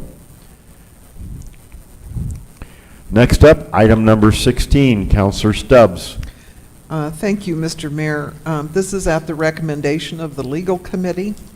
I move to approve the Business Retention, Expansion, and Economic Development Services Agreement between the City of Roswell and the Roswell-Chaves County Economic Development Corporation for a period of 1 year beginning July 1st, 2020 and running through June 30th, 2021, with a possible addition of 3 one-year terms for an amount of $96,000. And there are a few red lines in here, so those need to be included. They're just simple little numbers. All right. Go ahead and activate your vote, motion box. One more time. There we go. We have a motion by Councillor Stubbs and a second by Councillor Perry to consider approval of the Business Retention, Expansion, and Economic Development Services Agreement between City of Roswell and the Roswell-Chaves County Economic Development Corporation. Ms. Jennings. Hello, good evening, Mayor, Council. I'm here to kind of just give you a little bit of background on the contracts. This contract is the last in the series of our community development partnership contracts and agreements that we started to review and revise to ensure that there were a very defined scope of work for all of these partners. This one in particular has a lot more detail as to what this council and the city is looking for. It also has additional metrics that will be utilized throughout the next year. Should you guys pass it tonight, we've worked with Mr. Espiritu, a couple of you councilors, Mr. Nebb, our deputy city manager, Mike Matthews, and Mr. Juan Fuentes, as well as Parker and our previous city attorney, Aaron Holloman, to draft this contract. The biggest change out of this contract is that all in-kind services have been removed, which included special events, and that's primarily due to the current budget impact of COVID-19. And then there was a bigger emphasis on the Roswell Air Center that was included into this contract for business expansion and retention. With that, the contract amount is $96,000 per year, with the potential of $25,000 additional for any type of special project that were to come as an invitation for a potential business or an opportunity that we don't currently have. 80% of the $96,000 is to be used for business retention, expansion, and recruitment, and 20% would be used for technical services for current businesses here to support and enhance the business offering in our community. The metrics that have changed includes the quarterly reports on the following activities that the Economic Development Corporation will do, which will include a profit and loss, budget versus actuals financial reporting. This one is a new report, which is the industry business solicitation reports, a housing and retail property report, and a promotional campaign report. There are a couple of other ones that are also included in there. The annual report is something that the EDC had been providing to us. What we've included in there is to include a proposed annual budget and an overview of the strategic plan for the following year or for the preceding year. With that, I do have two individuals here tonight representing the Economic Development Corporation, and I'll stand for any questions, but if you would like to have either one of them speak, they are both present this evening. All right, thank you. I have Mr. Bud Kunkel has actually signed up to speak on this. So, Mr. Kunkel, if you want to come forward, you'll have your 3 minutes. All right. Let the record reflect that Mr. Kunkel declined to speak when called upon. All right, councilors, I have Councillor Kennard, Best, and Stubbs. Councillor Kennard, you have the floor. Microphone. Sorry, this is for you, Juanita. Okay. Is there, and I was looking and I don't know that I saw it, but is there a requirement for an audit in this contract? In our current contract, I would have to look at that, but they did provide one. And I don't believe in the current one that is right now, they were required to provide one. However, they did. In the new contract, they would be required to provide an audit. Okay. And I know that Mr. Espiritu is new in that position to the EDC, but how is the communication or correspondence between the EDC and the city? Has it been effective and is it adequate? I believe there's lots of opportunity to communicate further. I think he's definitely new. We've received reports on time. We received the invoices for the services, and I do look forward to working with him a little bit closer moving forward. Okay, thank you. I did also have some questions for Mr. Espiritu. Okay. Do you want to go with those now? Oh, okay, go ahead. Mr. Spiritu, why don't you go ahead and state your name for the record and your position. Mike Espiritu, President of the Roswell Chaves County Economic Development Corporation. Hi, Mike. Good evening. So I have been reading over this, and because I myself am learning about, the contract that exists between the city and EDC. So my questions, I have a few of them. What are some of the recruitment efforts you've made since arriving in Chaves County, and have you had success with those? Mr. Mayor, Councilor, I'll tell you that we've had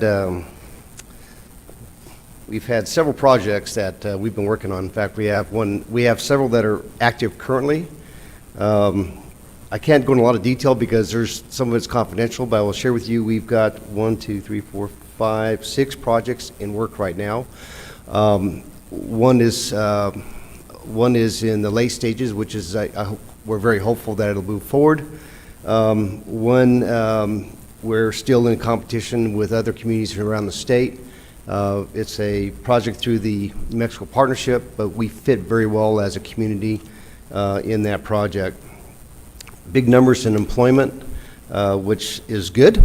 More importantly, the ones we have, there's Project Sunhouse, Project Natural Star, REC, Light, and of course we have the housing project. So all these projects that we've been working on since I've been here, past 8 months, they're very active. One looks like it's fallen off. We have seen some changes because of COVID-19. One company bought a building, was renovating it, was planning on putting a project into that manufacturing company in there, his company in there, and he's pulled out because of funding, because of COVID-19. So that's one project that we probably won't see because he's selling the building. But the others are still active, and we're very hopeful for those in the near future, that we get something out of at least one of those. But I'm cautiously optimistic on any project until we have a letter of intent that they're going to be here. But yes, we've had several that we've worked on in this past fiscal year. Okay, and I was looking over the requirements set before you in this contract. There are many, and to ensure that the city is using taxpayer money in an efficient manner, do you have any concerns about meeting the requirements outlined in the contract and the scope of work or the metrics? I do not. I think this is a really good contract. I can't take credit for it. I think the city did a very good job of it. But it's not unusual to have these type of metrics. We also already had some goals that for our own metrics that we had already created that are probably a little more stringent than in this contract. But I don't see a problem with providing the information, providing our reports, or any of that. Any of that, I don't see any issues with it whatsoever. Okay, thank you. And I have one more. Actually, two. It's two-part. The survey that you sent out, when did you send it out, and who did you send it out to? Which survey is this? The survey regarding the COVID. Did you send out a survey? We've sent out several things. I'm not sure about a COVID survey. Okay. We have sent out a number of things to area business people, from webinars to information to financing, as well as placing those things on our website and also on our Facebook page. Okay. And I did notice that I believe, is it Tawny that works there? Tawny is no longer with us. Okay. She's moved on to another position. We've hired another young lady. She's a master's graduate from Eastern. She worked in the Roosevelt County EDC when she was an intern. Very lucky to have her skill set and talent in our company. Okay. Well, I was just going to mention that Tawny, I believe over maybe a 6-week period, had sent out about 39 emails informing us, the council, different things that we could direct small business owners to, and just updates with the COVID. So I wanted to just let you know I appreciated that. Well, and we're continuing to do that, but maybe because of the staff change, we probably haven't sent them to the council, but we have still continued to send those out to our community. All right. Thank you. Yes, ma'am. Thank you, Mayor. All right, I have Councillor Besk and Councillor Stubbs, and that exhausts my list. Councillor Best, you have the floor. Okay, I have quite a few questions. So my first one is, when you came to this, it was 8 months ago. Do you know how to write grants? Because that is in the last thing that we got in 2019. And I'm curious if we're going to continue doing that to get income in towards the EDC on grant funding.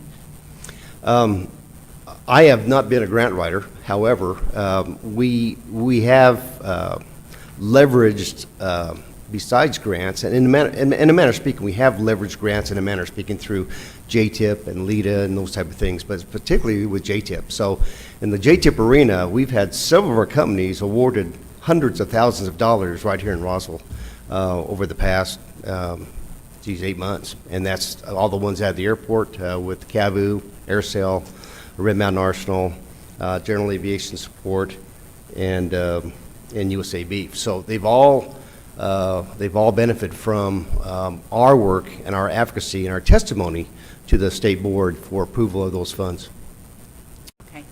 My next question is piggyback on hers. When I watched county on their screen when we had the county meeting, and you were asked, along with the chamber, if you knew how many businesses had been affected, and both of you said no. And then when we got this, which it says business impact on COVID-19, and it is a questionnaire, there's 14 questions. It was sent to us saying that EDC sent it out. And now you're telling me you don't know where it came from. So I'm a little lost there. Do you want to look at it to see what we got? If I may, Councillor Best, I'm not aware of this survey. I'm aware of a survey, but I've not seen the results of the survey. Okay, well, it's just black and white. It says COVID-19 and so many questions. So that was either sent out by one of your people. Well, I don't know who sent it out then, since Tawny's not there and you have a new one and you're not sure. I'm pretty confident it happened before the staffing change, so, because I would have seen it. Okay. I would have seen it. Okay. My next question is, when you were here and we did the other, what do we want to call it? I have a name for it. The BRE program, and that's, if I remember correctly, that's where we donated X amount of money, the city donated X amount of money to help with the loans. Is that what it was? So, Mr. Mayor, Councilor Best, that was a ROAR program, which was a revolving loan fund, which can be used in conjunction with a BRE program for your community. We haven't implemented yet because we haven't requested the funds because it's not the new fiscal year yet. We're still drafting the documents. So we anticipate that, as we discussed last time I was here, about opening up the entire community to help them with gap financing for their small business. Okay, and that also had a survey out. Did you know that?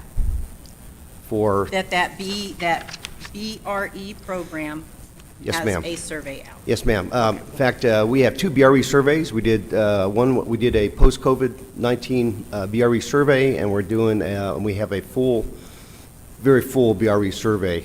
We are actually visiting local member businesses, not just our members, but businesses in Roswell. And in fact, to date, I think we visited probably a couple of dozen, if not more. And we just started this a week ago. Our intent was to find the impacts they're having, identify any resources they may need access to or funding, help with employees, and also, more importantly, identify any red flags, any things that we should be concerned with if they're having struggles, that we may be able to find the resources to partner with them to help them be successful. Okay. Next question is kind of I threw it in there. Last time you were here, we asked you if you knew who your board members were, and one of them is here. Do you know who the others are? Have you studied up on that? Because you said you'd bring that back to us. Mr. Mayor, Councilor Best, in fact, that evening I sent an email to the city manager outlining those 3 individuals that's on it was the finance committee. Okay. And, but yes, but they're not all board members. They're members of the finance committee that helps augment us when we have things like the facade grant application program. Okay. And this is just me.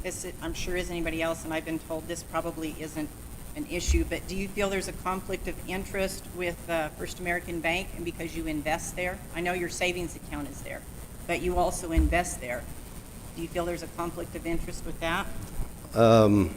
I don't at this time, Mr. Mayor, Councilor Best. We do have Pioneer Bank as well that has our savings account, and in fact, that's how we do all our bill pays is through Pioneer. So we do have our money with 2 institutions in Roswell. Okay. My next question is at the RIAC. We had a study done in 2017. USA did 40%. We did 60%. Do you have any idea if that's still on the shelf, if it's being utilized? It was done by a company called Leland Consulting Group out of Portland, Oregon. Mr. Mayor, Councilor Best, I have looked at that study. It's not one that we use because we don't operate the airport. Our intent is to help market the airport, Roswell Air Center, to the world, to think about bringing companies here to do business and create jobs, more importantly. One of the areas I think that's really critical, not just that study, but as a result of the current environment with COVID-19, we don't know what workforce looks like. We don't know what's happening with business. And it's real important that we look at all those things, but more importantly, what's going on now. Because I don't have a crystal ball to tell you that we have employees just waiting to go to work in Roswell. I'm fearful we may have some challenges. And because I think that's an area that we really do need to study is where are we with people? And how are they getting to work? Do they have jobs? Are we creating opportunity for them? Do we have employers that need people? I think that is a labor shed analysis, which we really should pursue, not today, but in a few months from now when things settle down a little bit. Okay, my next question is, I looked at your website, and I'm not a great webmaster or anything like that, but when I went in and I went down to the 15 most 15 most things to do in Roswell. Instead of being sent to our site, which is See Roswell or our Roswell homepage, I was sent to TripAdvisor. I think there's a problem with that. I think that takes it out of our realm and sticks it in somebody else's. And since we're wanting to work with Roswell so much, I think that's a bad thing. I think you need to, whoever your webmaster is, needs to correct that and work with Miss Juanita on that.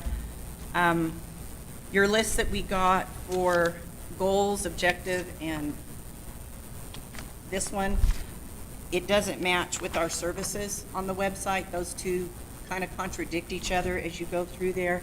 Also, I think the one you gave us is overly abundant. And what I mean by that is you're wanting to touch your fingers into tourism, and I can understand personally, I think you need to direct them to Juanita, because we have capitalized on that. We have done all of that. We've got that good and going. And I'm kind of curious how you're going to accomplish 3 pages with just 2 people and get that done, especially with one that's a newbie and, you know, she's educated but not quite sure where we're going there. So if you can kind of answer that maybe. Mr. Mayor, Councilor Best, the website is, we're actually redoing the website all right now. In fact, that's one of the skill sets that this new employee has. So we're going page by page for the website as we speak. So she started that a week ago. Okay. So we anticipate our website to change completely. And I certainly agree. We should have control over our own destiny. Correct. Certainly agree. And, I'm sorry, go ahead. As far as tourism goes, I want to make sure we all understand that tourism that's not our top priority. Our top priority is creating jobs and helping people here in Roswell. But the tourism piece is also economic development in a broad sense, because it brings people into our community and they spend money and it creates great revenue for a lot of folks. It improves our quality of life, and as we all say, a rising tide lifts all boats. And if we work with the city, with Juanita and the team, I certainly agree. As you know, I think that the State Economic Development Department has a outdoor tourism component. And obviously they recognize that as an economic development function. We are certainly not trying to take away anything from what the city's doing with tourism. We want to help support the city in tourism because it adds to the quality of life of our community, which is important for us to be able to attract people to come here to bring their companies and create jobs. Okay, my next deal is I finally got to the audit and I went ahead and used part of the audit, but my first question is on your other information you sent to us, which is, to me, is kind of a newsletter, is that one.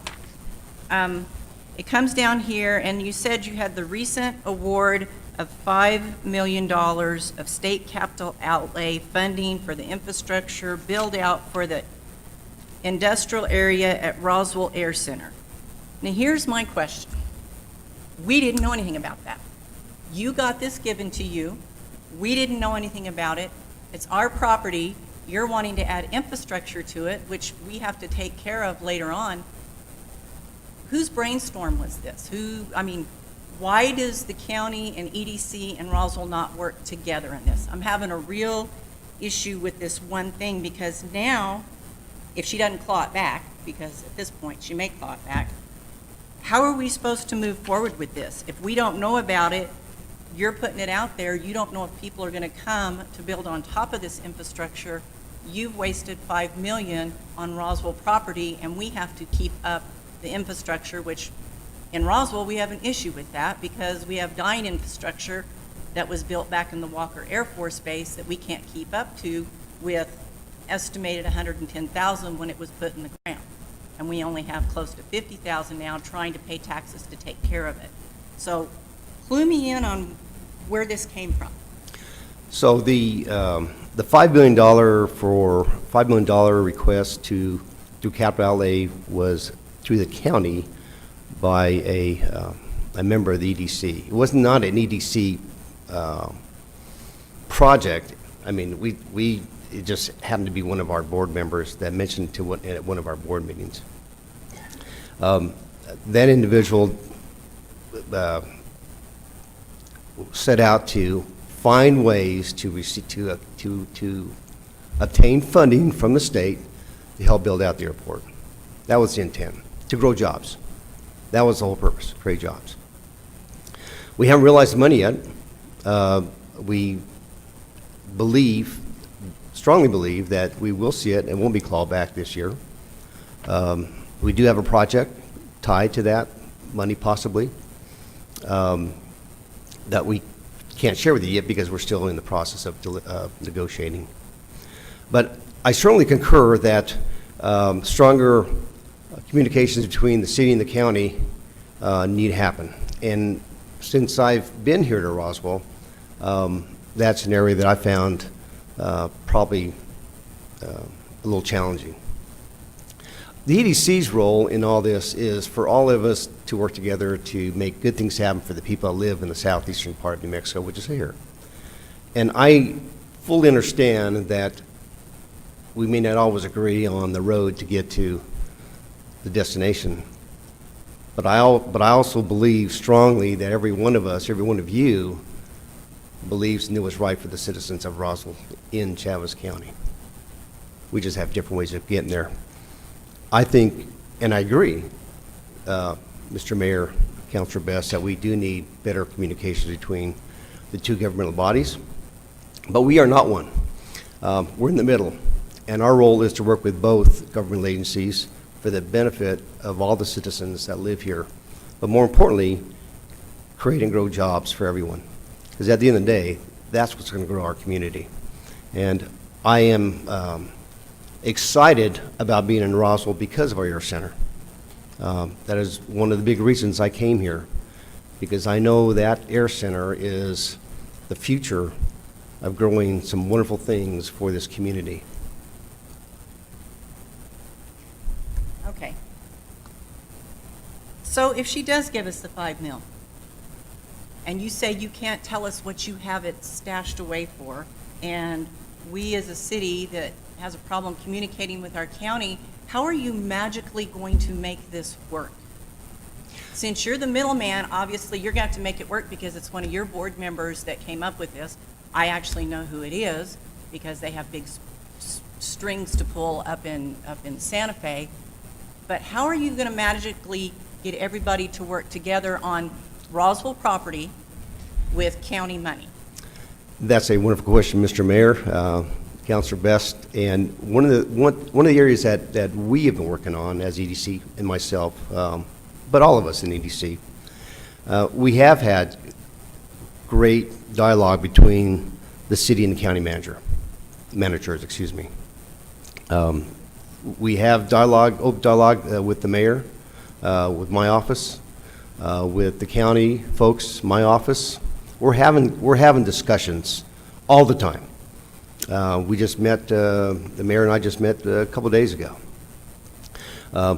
City manager and I and the county manager, we've been talking about this type of activity, how we can bring this region together, especially as a result of the COVID-19 virus and its impact to small business. But I think to answer your question best, not excuse the pun, is that we have to work together. And we in the EDC will help facilitate that as best we can. However, as you know, I have no control over what a person says or a person does. What I can do is help communicate the needs of the community to you when I can, to keep you informed, and to continue to work collaboratively with the city and the county for the good of everyone that live here. Okay, you're going to have to have a silver tongue. That's well, all I can say. Mr. Mayor, Councillor Best, I think it's gotten better. I do. I think people are talking now. Are they best friends? No. Will they ever be best friends? Probably not. But if they do what I ask them to do, and that is do what's right for Roswell, then that's really what it's all about. And that's the whole thing, to do the best for all of the public, all of Chavez County, Yes, ma'am. and we all have to work together. Let's hope and pray that that works. Okay, now I'm going to move on to the audit 2018-2019. And I am looking, I don't know if the other counselors have it. It is not numbered. It's systems and functional expenses. So in 2018, under business recruitment, we had $10,735 utilized. In 2019, we've only had $1,841 utilized. And I'm just bringing this forward. There's really no answer because 18, you weren't here. But if I may, Counselor, you're right, I wasn't here, but I read financials often because I have to make sure that I take good care of the public money. I believe that's probably a result of a couple things. That's what appears to me. One is we didn't have a president in the EDC for a number of months. Therefore, there was no travel. There was no sales work being done. There was no business attraction done as we would probably have liked it to be done. Of course, with COVID-19, I had a number of trips scheduled to go out and sell Roswell, and that's fallen flat, and that's out of 2019-2020 money. So I think that's what we're seeing. We saw a decrease as a result of not being able to go, because when we didn't have the personnel, and two, we just, now with the COVID, we were unable to go. Okay. So then that kind of turns around when we come down to program expense. So you've got 2018, you have $6,438, and in 2019, you have $112,000. So as I read that, I didn't know what program expense was.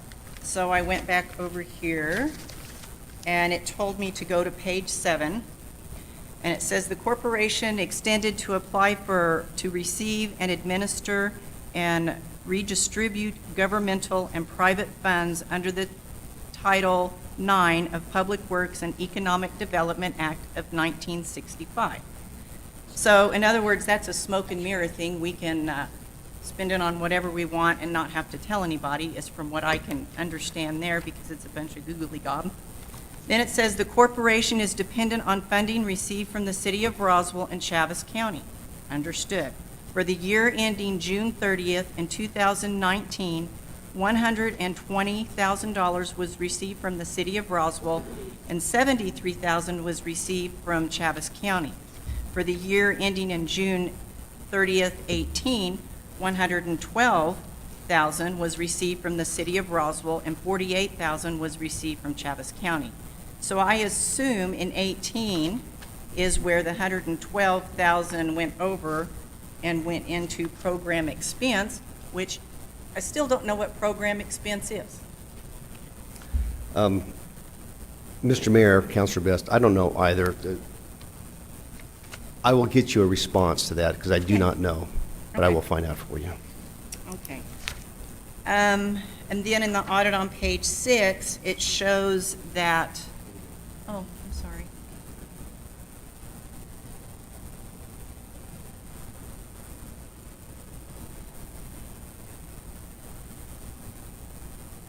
I apologize. It's fine. I'll get you an answer. Okay. Bud's wanting to get me, I know. Sorry, Bud. Okay, over on the statements of cash flow, it says that we would have more ending in 2019 and 18. So it says we have $345,424.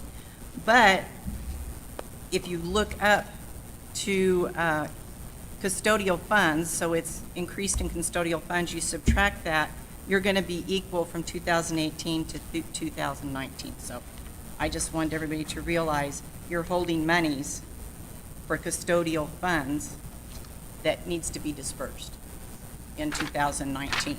So the end of the year will equal each other, more or less. Maybe $10,000 more from what I saw. So, on to my next thing. And this will probably be my last, I hope. I'm looking at the contract that we got today, and I see more in it than maybe that you all do. Our manager asked everybody to cut 20% across the board, okay? And in this contract, it looks like you did. try to. Okay. It says that the city wants to allocate $96,000, but then you go to E, and it says the city may pay EDC the sum not to exceed $25,000 for special projects. Okay, that says that up here on the slide. Then it goes down for additional special projects beyond $25,000 may be established by separate agreement. So that's another $25,000 to equal, which it will be spent. That's just the way it goes. That'll be $146,000. The county gave you $150,000, which is more than what they did last year. But then I go back here and it says, Juanita said we aren't going to do in-kind services, but in the contract, it says that we will do in-kind services. So I'm having a little bit of problem there. I did find, after I went to the very back, I did find that we asked for an audit biannually. I finally found that on the last page. And then it doesn't say anywhere on here, and I don't know if it's normal, I'm not in the law like Judy, where we have to have paperwork saying that you have provided us with, or a certificate that you have provided the city with the insurance that we've asked for and the workers' compensation. And I don't know if you want to speak to that or not. Thank you, Mr. Mayor, Councillor Best. We do provide our certificate of insurance every year. We do an audit every year, and we provide an audit every year to both the city and the county. So even though it says biannual, we'll probably send it every year. And it's about $8,000, but it is what it is. But we don't have a problem doing that. Okay. If I may address and again, I'm not a contract guy either, but I will share with you that the $96,000 is just $96,000. The extra $25,000 for discretionary for projects, look, it's not real money to us because it's not in our contract. That's if there's something that goes on that we may ask for some help to do something, a special project. Case in point, back in December 9th, my birthday, we had a housing summit, and I don't recall if you were there or not, Councillor, but we partnered with the city to put that on, and we hadn't planned for that. We hadn't budgeted for that because that's not something we normally do. But we did that because there was such a need for the discussion about housing in Roswell. And we did that as a joint venture with the city, and we paid for it, and the city actually reimbursed us for some of those costs. And it wasn't $25,000. So I think it's up to $25,000, but it could be whatever the project might be. But there might not even be a project. So it's not real money to me. It's certainly not in my budget, or you'd see my budget 140, and it isn't there. Okay. Well, I think 96,000 is too much. I think 76 would have been more comfortable in my era. So I'm going to yield because I want to hear someone else's question. Thank you. I have Councillor Stubbs, and that exhausts my list. Councillor, you have the floor. May I? Oh, Mr. Mayor. Thank you, Mr. Mayor. I lost my page where I had. Let's go ahead and go forward. I'm going for it. Okay.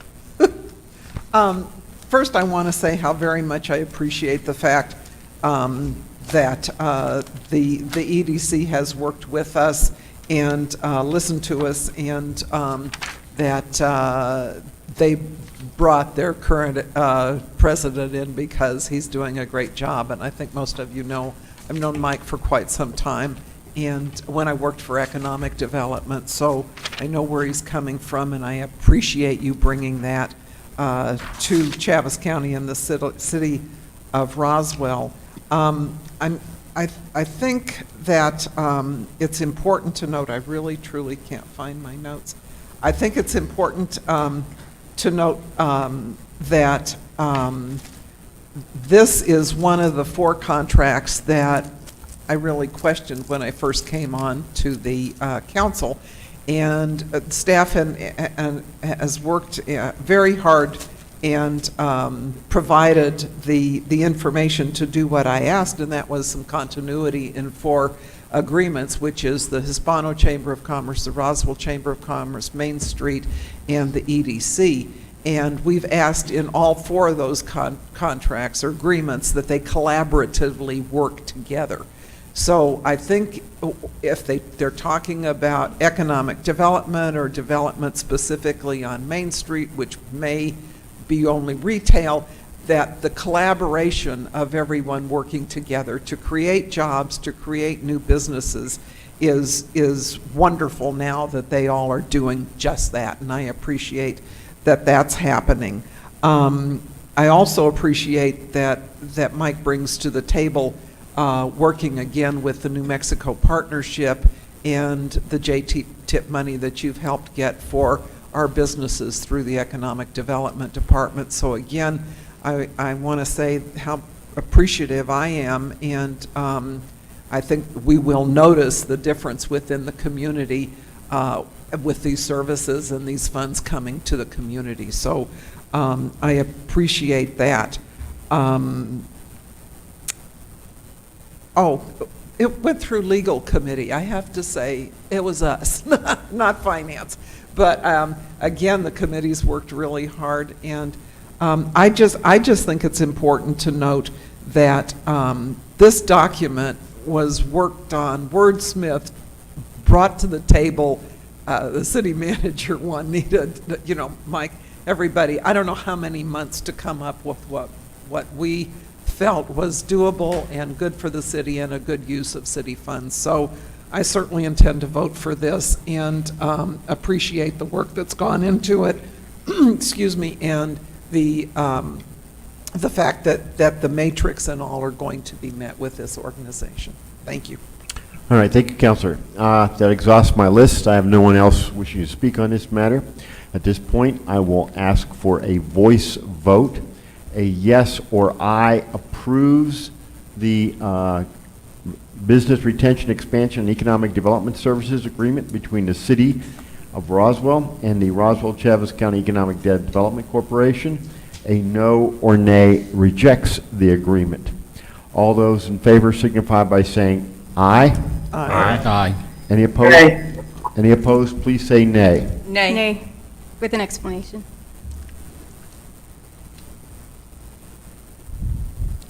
Okay, and so we have 6-2, wait, Councillor Stubbs, yours has not taken yet. All right, try one more time. Oh, wait a minute. So,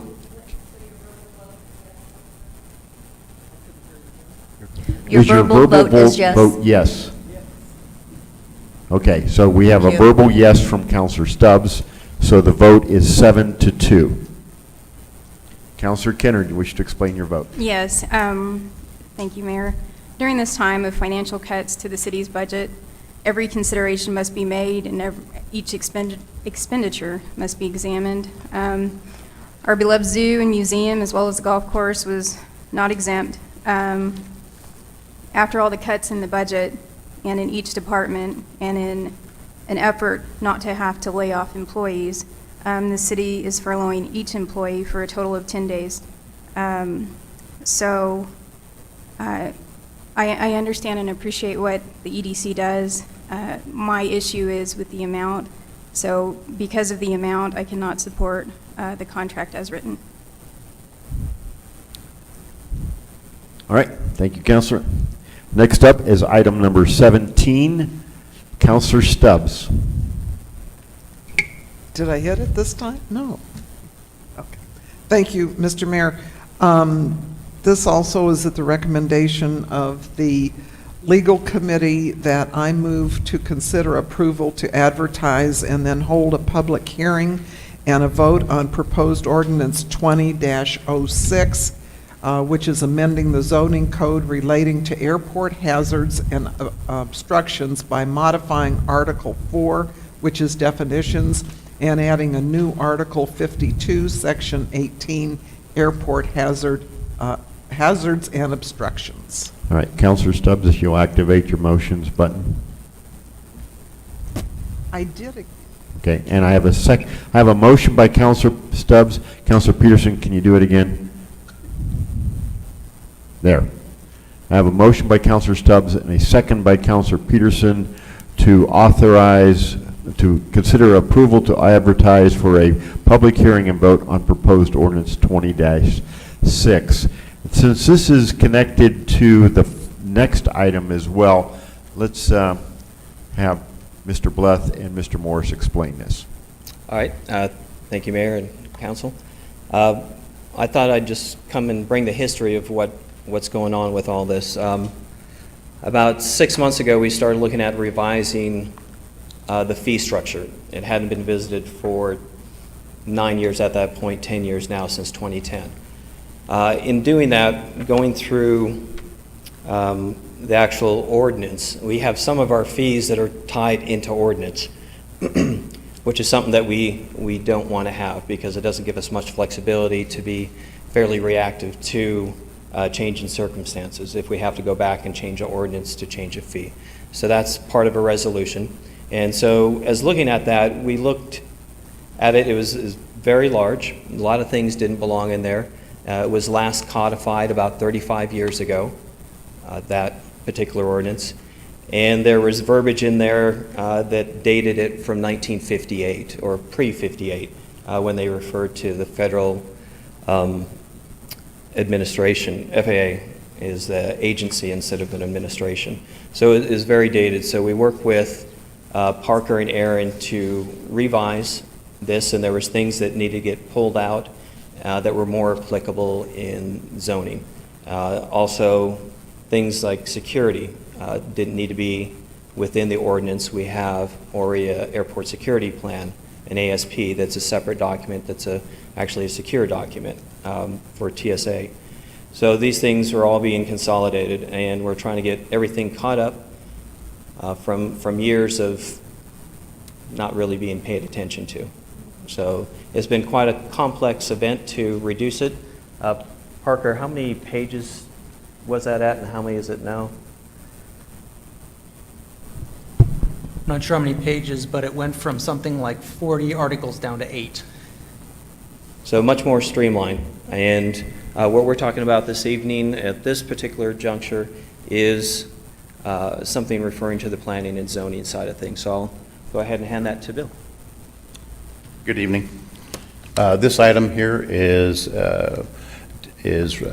related to adding additional language to the zoning code, which is intended to regulate development within that could restrict or pose a hazard to aviation activities at the RAC. The first part is definitions, and you see them listed. There's 4 definitions that are being added specifically for the ordinance. Actually 5, and then the hazards, which are on page 78 of the agenda packet. These hazards are related to development, and they include both physical and non-physical activities such as lights or lasers, as well as physical obstructions. This is, again, part of a larger group of activities out here. Legal did hear this item on April 23rd and May 28th. Planning and zoning also heard this item on May 26th, and all entities recommended approval at this time. Staff stands for any questions. Thank you. Councilors, any questions or comments on this? Is an authorization to advertise, approval to advertise. Any questions or comments? Seeing none, I'll ask for a voice vote. An aye or yes authorizes the advertisement for a future public hearing and vote on proposed ordinance 20-6. A nay or no rejects it. All those in favor signify by saying aye. Aye. Aye. Any opposed, please say nay. And the vote is 9-0. Thank you very much. Next up, item number 18. Councillor Stubbs. Thank you, Mr. Mayor. This too is at the recommendation of the Legal Committee, and I move to advertise for a public hearing and vote on proposed ordinance 20-07 at the next City Council meeting. The ordinance is is amending Chapter 5 of the Roswell City Code relating to aviation. I have a motion by Councillor Stubbs and a second by Councillor Foster to authorize, to approve for advertising for a public hearing and vote on proposed ordinance 20-07, revising the airport ordinance, Chapter 5. Mr. Morris. Once again, this was put through the Airport Advisory Commission. Additional language has been proposed to cover specific operations and definitions for this Chapter 5. It is again a larger part of a larger commitment to revise the operation at the airport, and legal did hear this on April 23rd and recommended approval. And if there's any questions, staff is ready to answer. Any questions or comments on proposed ordinance 20-07? Seeing none. Once again, councilors, this is simply the approval to advertise for a future public hearing and vote on proposed ordinance 20-07. A yes or aye approves the advertisement. A no or nay rejects it. All those in favor signify by saying aye. Aye. Aye. Any opposed, please say nay. Hearing none, seeing none, passes 9-0. All right, next up is item number 19, Councillor Query. Mr. Mayor, I make a motion that full council approves the scope of services for RFP 20-008, which is wayfinding issuance for the preparation of strategy and analysis, branding, integration, design, fabrication, installation of wayfinding for the city of Roswell. I have a motion by Councillor Perry and a second by Councillor Foster to proceed with RFP 20-008. Ms. Jennings. Hello, good evening, Mayor, Council. One more tonight. This one is to issue an RFP for scope of work for a wayfinding and signage program. To give you guys a little bit of background, the wayfinding plan was developed in 2015 as part of the master plan development. It included 5 entryway signs that you can kind of see in this first picture, as well as some downtown signage. As we started to rebrand in 2019, our engineering department and community development department were very gracious to allow us to incorporate that new brand into the downtown signage that you see on your bottom right corner. And so right now, we had this beautiful wayfinding master plan, and we still have work to do on it. And so it's been quite some time, so I thought it would be in the best interest of the city, as it has transitioned from one department to another over leadership and time, we would issue an RFP to develop the scope of work that is still needed to implement and execute the actual wayfinding strategy. So with that, we asked the Finance Committee to consider the scope of service, and they did pass it. We did have a dollar amount allocated to that. We have removed that at the request of our counselor, because this is really just asking for bids, for proposals to come back to tell us how much we think it will cost to complete this and execute this. Task 1 would be assessing existing conditions and needs. We primarily have most of that done. In the RFP itself, we've allocated about 80 signage wayfinding opportunities within the city. This not only includes downtown district, it includes things like at the zoo where the animals are, directional signage, locating and putting signage out at the planetarium to say, hey, this is our amazing planetarium. Task 2 would be developing a recommendation signage type and placement design for each of the facilities and the buildings. You'll see we've already kind of established some signage on buildings for this facility, as well as the Roswell Recreation and Aquatic Center. And then Task 4 would be the actual planned approval and installation of I'm sorry, I skipped task 3, which is the fabrication, the building of it, getting it manufactured, and then task 4 would be actually installing it, having specific timelines and deadlines for the install. This is, again, just a request to go out to bid to get professional services to tell us, yes, they can do it, if this is part of the scope of work that they can meet, they can't meet, and maybe how much it would cost. The key takeaway is to incorporate the 2016 Wayfinding Master Plan with the 2019 new branding. This is an idea that I had presented last year that we did not get through, but ideally, it would create a whole system for the city of Roswell. And I think you guys might be challenged with thinking, well, we're in a budget crisis right now. You're absolutely correct. In putting out this RFP, there is no cost to it. We would have another opportunity to evaluate what that cost could be and where the cost could come from. And so with that, I'll stand for any questions that you might have. Okay, thank you. I have Councillor Best. Okay, my first question is, are you going to advertise this local for your makers? Because you've got a lot of talented people in Roswell that could come up with this and fabricate it and keep it in Roswell. That was for you. And hey, Judy, is this going to fit up with your sign ordinances? Okay, just want to make sure. Thank you. All right. I might have to come back and ask about that. No, I'm just kidding. I'm just kidding. Don't worry about it. Yes, we would advertise it local, but we also would advertise it statewide. And if anybody nationally would want to bid, we would look at all of the options and have an evaluation team, not only from city personnel, but also community representatives as well. Could you please put it on our social media? Because that seems to be the way Roswell rolls right now, is on social media. Thank you. Absolutely. All right, thank you. That exhausts my list. Since no one else has signed up to speak, I'll now call for a voice vote. A yes or aye approves the issuance of the RFP for wayfinding as presented. A no or nay rejects it. All those in favor of RFP 20-008 signify by saying aye. Aye.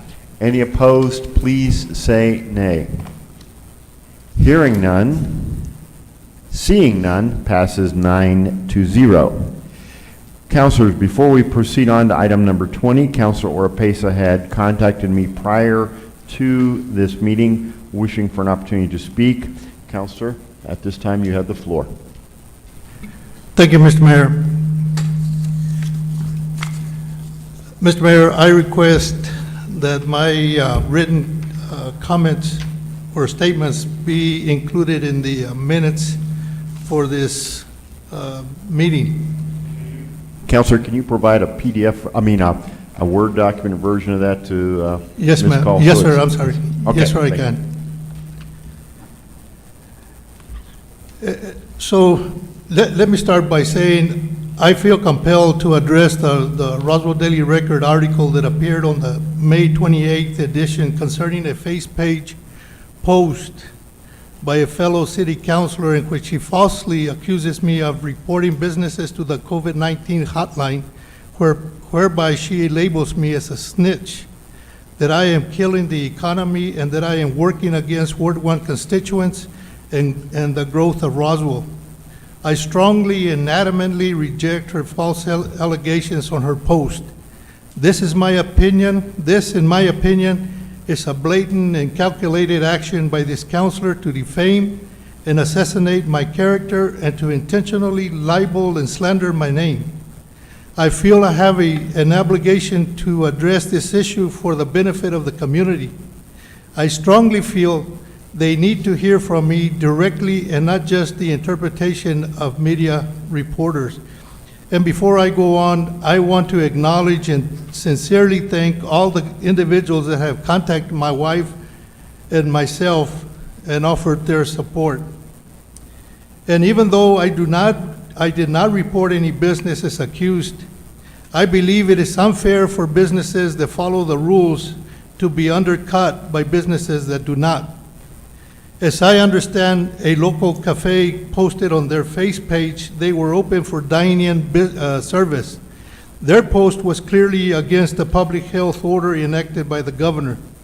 I do not know if this cafe owner is one she referred to in the paper article as a business that contacted her to alert her that I reported them.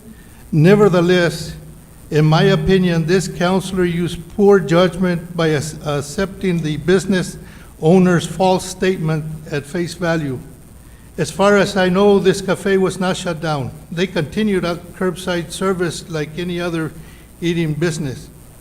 It has been suggested to me that individuals perceive that some of us on this council are willing to disregard the oath we each took and to only follow it when we believe we should. To me, the oath is clear. It simply states, "We swear and affirm we will follow all federal and state regulations." The oath does not provide exceptions to authorize us to disregard the regulations to protect a friend or for any other reason. If we are not willing to enforce and apply the regulations the same way for all as we declared by taking the oath with one hand over the Bible, then I would suggest we lied to the people. When the public health order was enacted by the governor, she indicated that she did it based on the advice of professionals and experts. Whether she did or not, and whether her decision was right or wrong, that can be debated all day long, and we will probably not reach an agreement. But at the end of the day, the decision stands, and we have the obligation to follow those rules. And as proof of my comments, I made a copy of the New Mexico Supreme Court ruling that is dated May 28th. And all 5 Supreme Court justices concurred and ruled against the mayor of Grants. And basically what this ruling states, and I'll read it because it's very short. Now therefore it is ordered that the petition is granted and a writ of mandamus shall issue to respondent that number 1, prohibits respondent from operating city facilities in a manner that violates the public health emergency order issued by the state of New Mexico. Number 2, prohibits respondent from issuing directives and orders that contradict the public health emergency orders issued by the state of New Mexico. And it is further ordered that public health emergency orders issued by the state of New Mexico concerning the COVID-19 pandemic shall supersede contrary orders and directives by respondent concerning the legality of mass gatherings and the exceptions provided for essential services.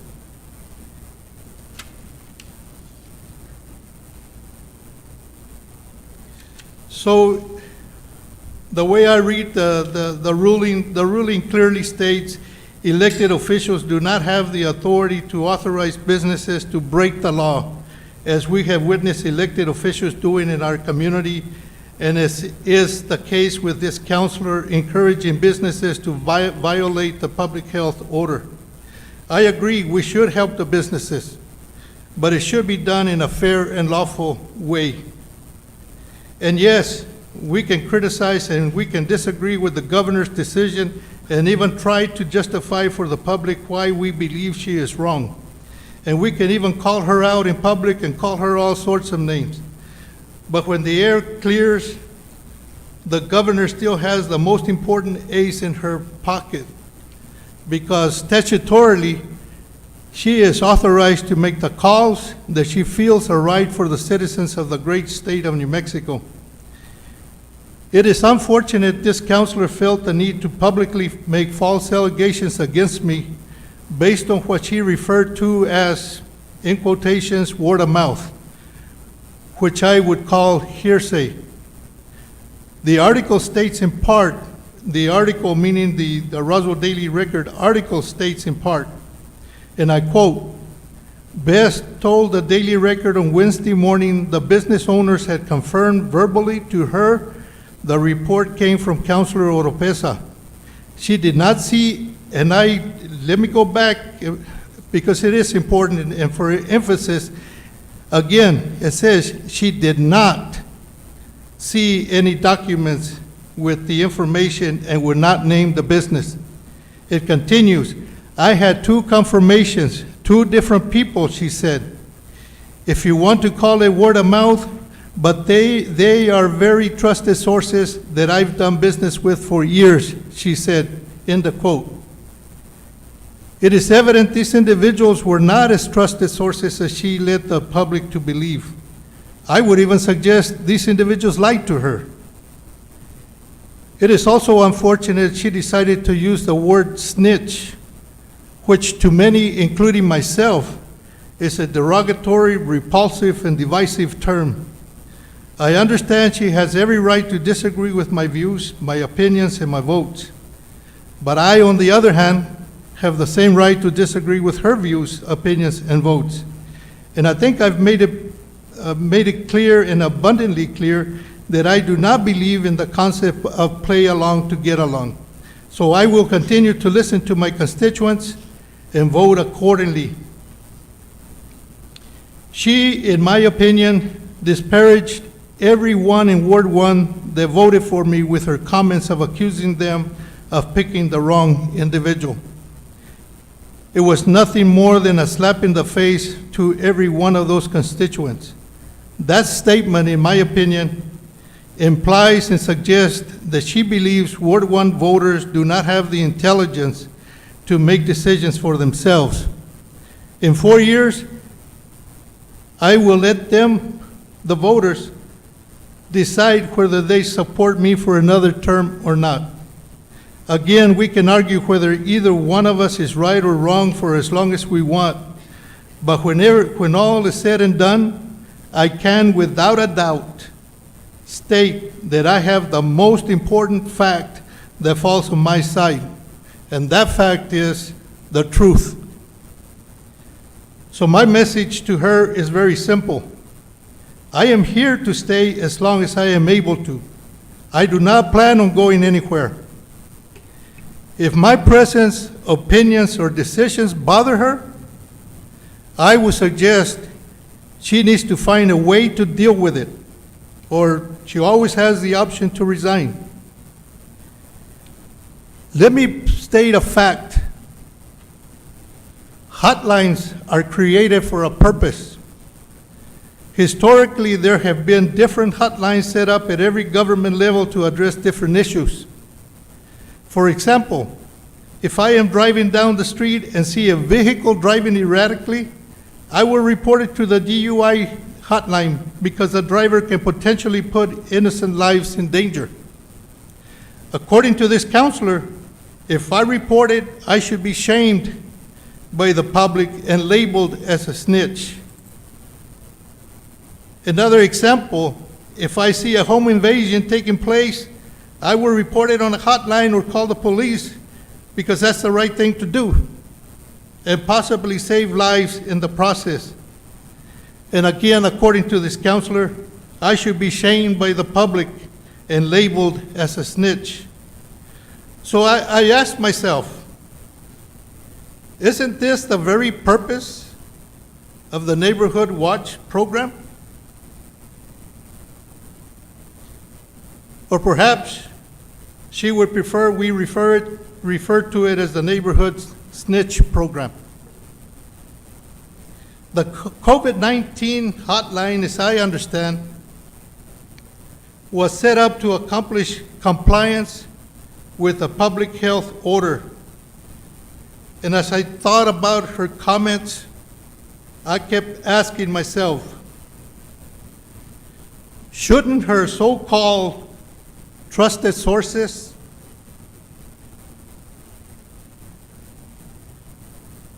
that contacted this counselor be considered snitches? Didn't they falsely accuse or snitch on me to her? Why are they not condemned by her or the public? Did the city not create a mechanism for individuals to report their neighbor or neighbors if they feel their weeds are out of control or for any other reason? All they have to do is submit a fix-it form that can be found on the Roswell website or even called code enforcement. According to this counselor, if somebody did report their neighbor, they would be snitching on them, which according to her is not right. However, it does not appear she is willing to include everyone that makes a report of wrongdoing in the snitching category, for whatever reason. I looked up the definition of snitch, and this is the definition that I found. And I quote, "Snitching means that you basically tell on somebody, someone did something wrong and the snitch is the one who alerts some authority of that fact, end of quote. And based on this definition, I would suggest her actions meet the definition of being a snitch herself by falsely telling the public that I reported businesses. Currently on this council, we have two current teachers that sit on this council. And I believe, and they can correct me if I'm wrong, they are required by law to report any sign of or suspicion of child abuse or any other wrongdoings to their immediate supervisor, supervisors, or even legal authorities. If they follow that law and they do report it, should they be considered snitches? So let me assure the public of one thing. I would rather err on the side of saving a life than on the side of saving a business any time of the day, regardless of what label someone decides to refer to me by or being criticized in the public. It is perplexing to me, however, that this counselor singled me out to falsely accuse me of reporting businesses among other things. I know there were several individuals that called the hotline besides my wife. And the reason I know, I received phone calls from at least 4 of them. However, she did not see the need to condemn anyone that called the hotline or refer to them as snitches other than myself. So I am left trying to answer the question, why? Assuming I will not get a response, I cannot help but to reach my own conclusion. And that conclusion is this was an act of intentional and deliberate character assassination and malicious libel and slander on her part. And according to the article in the paper, she was quoted as saying, and I quote, "Little does he know if this business falter, close, that there will no longer be taxes paid. Whether it is property tax, GRT, city license, etc., these businesses will be lost forever." End of quote. Her statements are absolutely without merit. She offers no proof to substantiate them. I did not create the COVID-19 dilemma, nor did I have any say on the creation or wording of the public health order. I, however, do believe in the rule of law. I believe that it should be applied in a fair and equitable manner.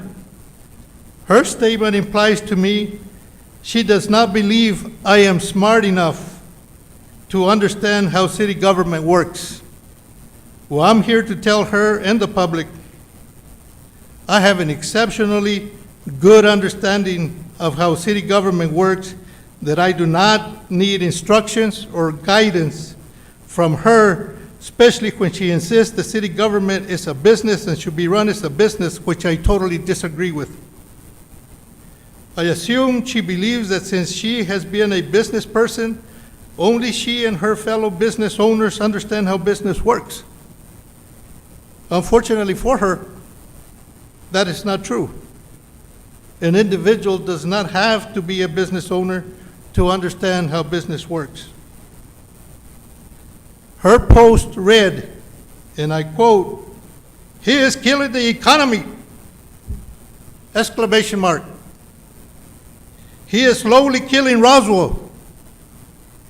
End of quote. These are strong comments that again have no merit, and that she cannot offer any proof that I and only I have such tremendous power to kill our economy. the very economy that I and my family are part of and depend on from day to day. And to refute her nonsensical allegations, let me mention some businesses that have closed over the years, including years before I was elected to this council, and they include Carl's Jr., Sears, Kmart, Snazzy Pig, Tia Juana, Sallyport, Tasty Freeze, Choose Restaurant, Economy Motors, Copyright, restaurant less known as Silver Spoons on 2nd and Richardson. Cafe at the Petroleum Building has changed hands a number of times. The bike shop on Richardson by the Petroleum Building, Lawrence Brothers, Burger King on Main and Hobbs, several businesses at the Roswell Mall, such as the Corn Dog 7, etc. Payless stores, Johnny McLean's Barbershop, the cafe restaurant, now Big D's, has changed hands several times. Ford Motor Company was just sold to new owners. Tom Lilly's Law Business, Sippy Ice Cream Parlor, Soul Juices, Denny's on Main and 2nd, Saavedra's, Ginsberg Music. Airport Cafe has operated under different managements throughout the years. Meat Market, Quandin, Kobe's Restaurant, Roswell Lumber sold out to Foxworth. Nifty 50 Steel Sales and Repair Shop. The UFO Cafe, Hard Rock Cafe, the sports shop that was there where Harvest Ministry is currently located. Circle K, TMC Bus Manufacturing Company, Slusky's, Bank of America, Scotty's Barbecue, gas station across St. Peter's Church, which later opened as a restaurant for a few months. Mi Casita Restaurant has changed hands a couple of times. Tucker Donut Shop. And the list goes on and on and on and on. And the point is, Roswell has survived despite all the businesses that have shut down throughout the years. As some businesses shut down, others open, as we have seen. That is just how the world of business works. My assumption is that businesses shut their doors almost daily nationwide. But that does not mean the economy stops functioning. People that go into business, I am sure, go in with the realization they have a 50% chance of succeeding, but they also have a 50% chance of faltering for different reasons. And I would venture to say that business owners understand this, but are still willing to take the risk, and I applaud them for taking that risk. So I want to assure the public, I take no pleasure in addressing this issue tonight, because the loser in this whole situation is our community. Regrettably, she made a decision that I consider as unprofessional, unethical, irresponsible, and inappropriate of a counselor. And contrary to what she told the newspaper reporter, her decisions to make false allegations has created tension, animosity, and divisiveness among this council, but more importantly, among the community. And if that wasn't enough, I received a couple more posts, because I don't go to her face page. So I'll give you a couple more posts that she posted on her face page. And one of them states, and I quote, "Here's another tidbit.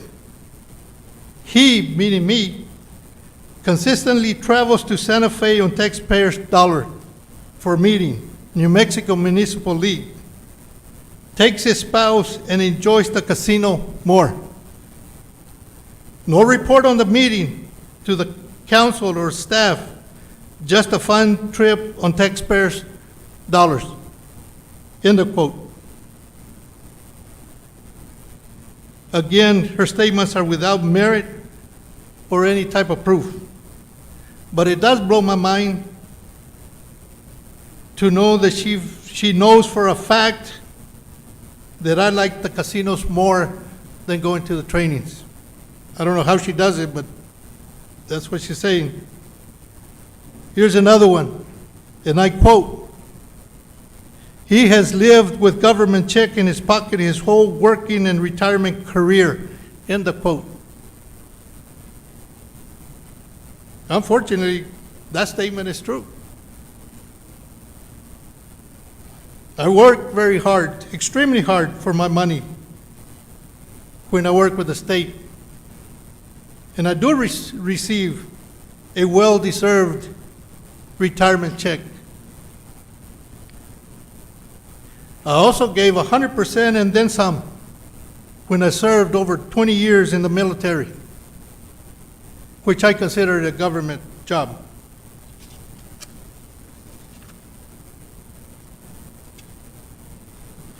But her statement suggests to me that in her opinion, working for the government is the same as receiving welfare, and workers should be ashamed. I, like many other workers, government workers, including city staff, work hard for the money that we earn or earned. And in the context that I interpret her statement, that statement is an insult for all workers that are considered government workers, to include all military personnel. Even though she sits here and at times praises the military, it seems quite hypocritical in my opinion.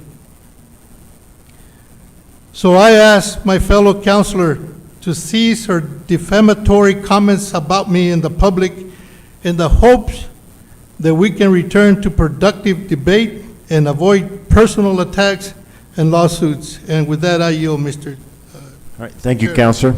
Councillor Stubbs, item number 20. We have no one who signed up to participate on the non-agenda items.